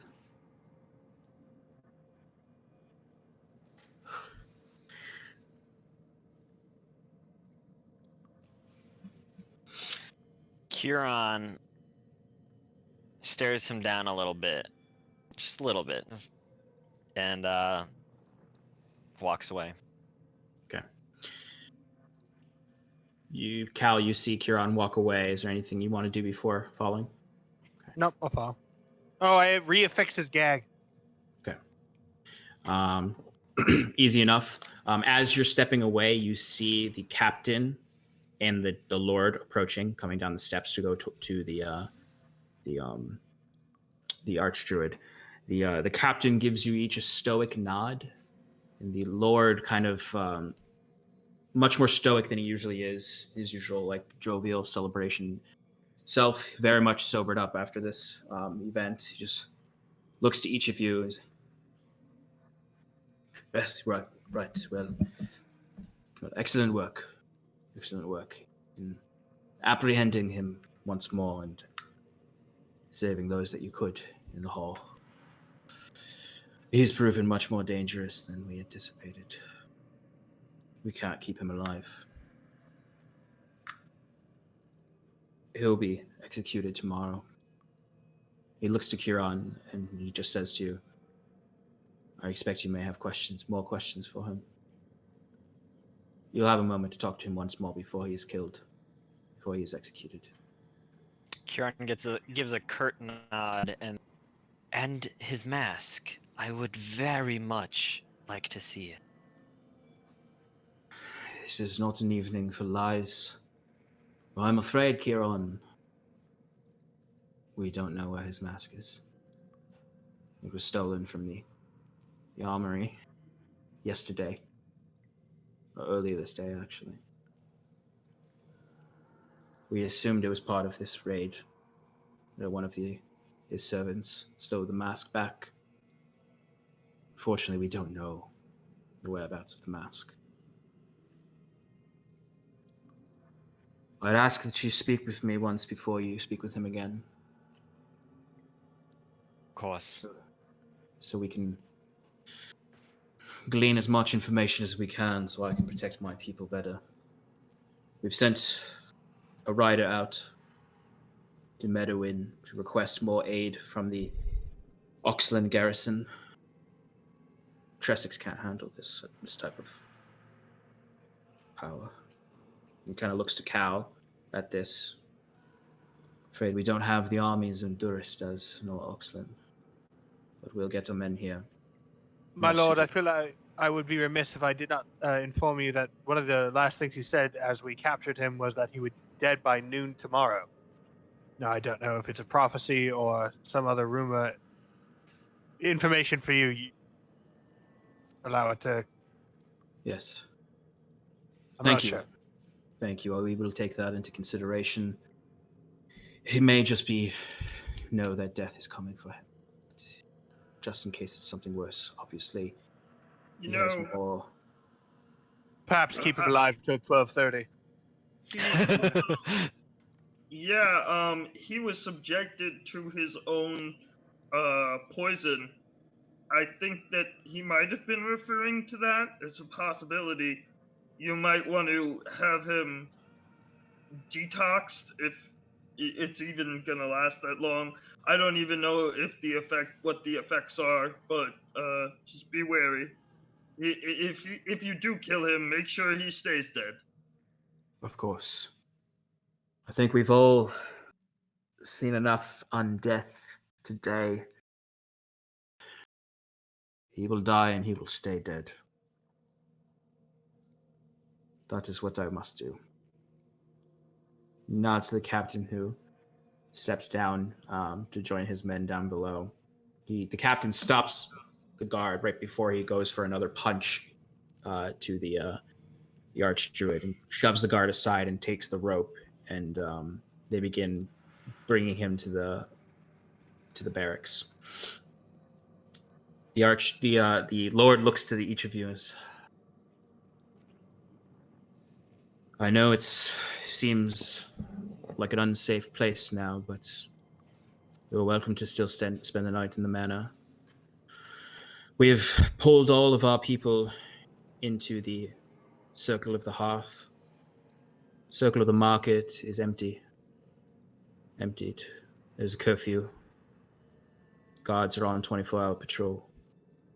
We may not be able to stop anything coming, but we'll damn well know this time when it's coming.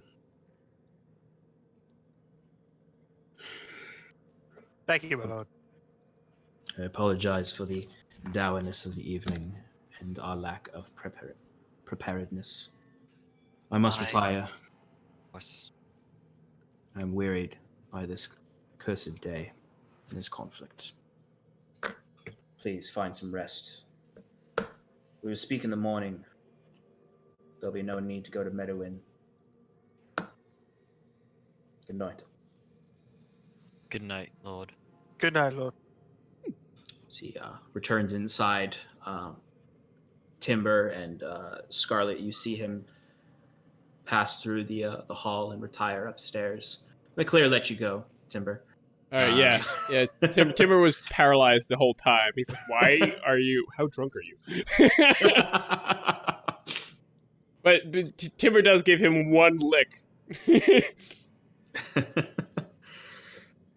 Scarlet, Timber, is there anything you want to do, or is everyone kind of getting ready to rest after this conflict? Yeah, just getting ready to rest. It's Yeah. bedtime for Cal. Yeah. Is there anything you would all like to do before going to your rooms? Yes. All right, Timber, let's hear what you want to do. To save some time, spend some time trying to find a secluded corner or a dark Yep. area. I'd say it's the nature of the estate right now. There's plenty of empty hallways that you could find a dark corner in below some stairs or something. Okay, yeah. No one's watching you. I would love to go below some stairs. And for my ritual, write a Okay. letter out. Yep. Turn So you to take your eagle feathered quill out. Mm-hmm. Jab it into You, my arm. mhm. A little bit of blood. I write the letter once more. Spread out the incense. Make a symbol. Mhm. Light the incense. Light the parchment with the letter on it, and begin meditating. Okay. So you inhale deeply as the incense and the burnt parchment enters your lungs. As you meditate. Silence. More silence. And you notice across the hall from you, because you're in a secluded space, but you're not like in the basement or anything. There's a window. And you notice something flaps up to the window. It is an owl. It's completely black. Even its eyes are black.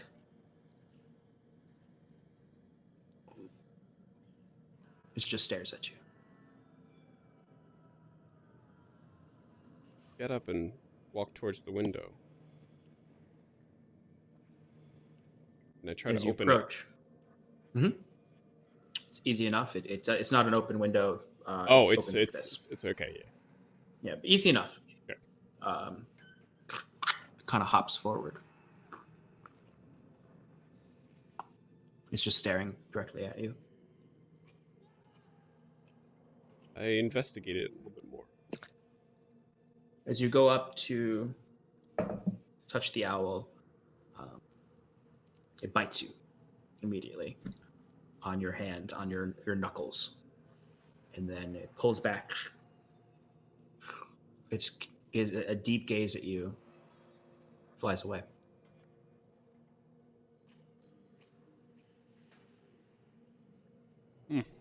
I investigate the bite. Mm-hmm. You are bleeding. It's pretty bad bite. You didn't really feel it though. It's a strange moment. You almost get dizzy as you see your blood undulates and floats up. It slowly creates the same symbol that you spread out with your incense before you come out of it and you're sitting by the burning incense. I look at my hand again. Waking up. There is a cut there, bleeding, plain red blood. The blood that you saw in the vision was black. But you're back. The incense is singed out. There's dissipated. Okay. I would like to clean up and cover my tracks. Get rid of all the Easy enough. You are, I would say, after performing the ritual twice, based on just like finding incense, you're out of incense now. Okay. Do you go back to your room, I do. or do you go back to Scarlet's room? I do go back to Scarlet's room. Okay, and I'm assuming you go back into wolf form. Yes. Okay. Is there anything anyone else would like to do before the end? I would like to go to Kieran's room, Okay. and I am bringing my gold and all of my things. My books, my gold, my doohickeys. Before leaving the Great Hall, Kieran would like to check in with Wayla. Okay. And Wayla, a second, please. You see, she's sort of like wiping the blood off her hands with a rag that she was working on McLear's wounds, and she just turns. She's, well, yes, of course. They Dangerous will. evening. Yes, indeed. The Archdruid has made another escape, but we were able to stop him, and the Lord plans to kill him tomorrow. Oh. Before so? then, I'm sorry? You just said, is that so? Oh. Before then, he said that he would allow me to question the Archdruid one last time. I think right now it would be best to get some rest after tonight, but before in the morning, if I could speak with you once more, I would very much like to get everything straight so I know exactly what to ask him to better illuminate everything that's been happening here. She gives you she sighs heavily, kind of exhausted, and looking around as the hall is mostly emptied. Folks are returning to their rooms or leaving. She sighs and she just says, "It's probably for the best that he die." Absolutely. You'd speak in the morning. This night has given me a lot to think about. A lot As of me, sorting to do for my memories. I'll pray to the Giver, the Font Mother, and hope I can help you. We'll speak in the morning. appreciate it. Have a good night. Font Mother watch over you. Ilivana's blessing. She retires, retreats upstairs. Kieran also heads to his room. Okay, when you get to your room, to your door, you see standing in front of your door holding all of his things is Wiswick about to knock. Ah, Wiswick, my friend. How can I help? Hey, I thought we'd get together. I know you got that pearl from the event. Maybe we can talk more about our studies. I mean, I have a few more things that I have a few more spells I'd like to cast. Isn't it like 2 in the morning? At this It's point, over! is absolutely approaching 2 a.m. You know what? She's like, it could wait until if you want, but I just wanted to let you know that I'm still like trying to figure this stuff out. The Archdruid isn't a very forthcoming fellow, but if you want me to identify that way, it's been weighing on your mind. Kieran looks at his hand, almost like being like, "Oh shit." Yes. I'm sorry, my friend, but tonight has left me rather exhausted and with much to mull over. In the morning, for sure. I just wish I could get my hands on that mask of his. Ugh. I He think says in frustration. well, when he's frustrated, Wiswick kind of just looks down and says, "Yeah, we'll talk about it in the morning. Good night." Good night, Wiswick. Is there anything anyone else would like to do before you all rest for the night? I want to find Cal as we're walking upstairs. Okay, easy enough. You all right? Hmm. Yeah. No. Frankly, no, I'm No. not. You want to talk about it? No, not now. Are you? Are you okay? No. Do you want to talk about it?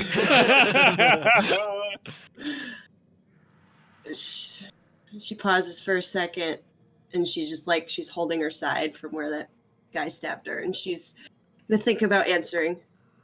Did no one heal her? She's got 2 fucking potions. She's fine. We're all out of spells. Fine. I'm not quite ready to yet. I place my hand on her shoulder and I make sure that I look her right in the eye and I go, "When we're both ready." That's Okay. that's that. I'm That's going it. to bed. You separate. Everyone struggles at first. Sort of, your muscles ache. You're exhausted from the combat. The combination of having had a few drinks and then entered into extreme combat is just absolutely sapped all of you of most of your energy. As you find your resting places, night begins to take you, and you are going to approach the unknown tomorrow, and slowly you all fade into dreams, nightmares, and what may. Before we end, one thing I'll say is, Scarlet, in the middle of the night, as you're sleeping, you shake awake. The room is completely dark, complete shadow. You look around. Sound is muffled. You can only hear your heart beating in your head. Timber's nowhere to be seen. What would you like to do? Am I sitting in bed? Is it like the room where we're staying and it's just really dark? Yes, you're sitting up in bed. Okay. I've unwoken. And I don't see anything. You look across the room, and seated directly across is the fire. Fire's not burning, it's smoldering, but it has a blue light to it almost. You see a figure in the corner, hooded, crimson robe, the vast hood. You can just see the bottom of the jaw, very pale flesh, just staring at you. I stand up. Okay. As you stand up, you immediately feel intense pain in your side as the wound you suffered in the night starts to gush blood, staining your clothes and just gushing forth, and you sort of stop and stagger. And the figure looks up at this point. You can see a familiar face. The seer. The king's seer. She stares at you with her blind eyes and grins her wicked grin, yellowed, rotted teeth. She just says, "You thought that we would never find you. Oh, we have. We see you. We see you." And that's where we're going to end. Oh shit. Wow. Boy, I wish that made sense. I was wondering where all these assassins were coming from. Wow. Oh man. Good Wait, job, what just guys. happened? Oh, yeah, I forgot that we're streaming for a second. Thanks for sticking with us, guys. A tense combat session. Very exciting. A lot happened tonight, so share with your friends, watch with your friends. Thanks for sticking with us tonight. It's great to have you all in the chat, so active. We're very excited to see you all again next week. Everyone have a lovely Thanksgiving break, or Thanksgiving. And thanks for joining us in Paradise. We'll see you next week. Yeah, and maybe we'll have some D&D therapy. You know. Therapy session. All right. All right. Good night, everyone. Good night. Good night.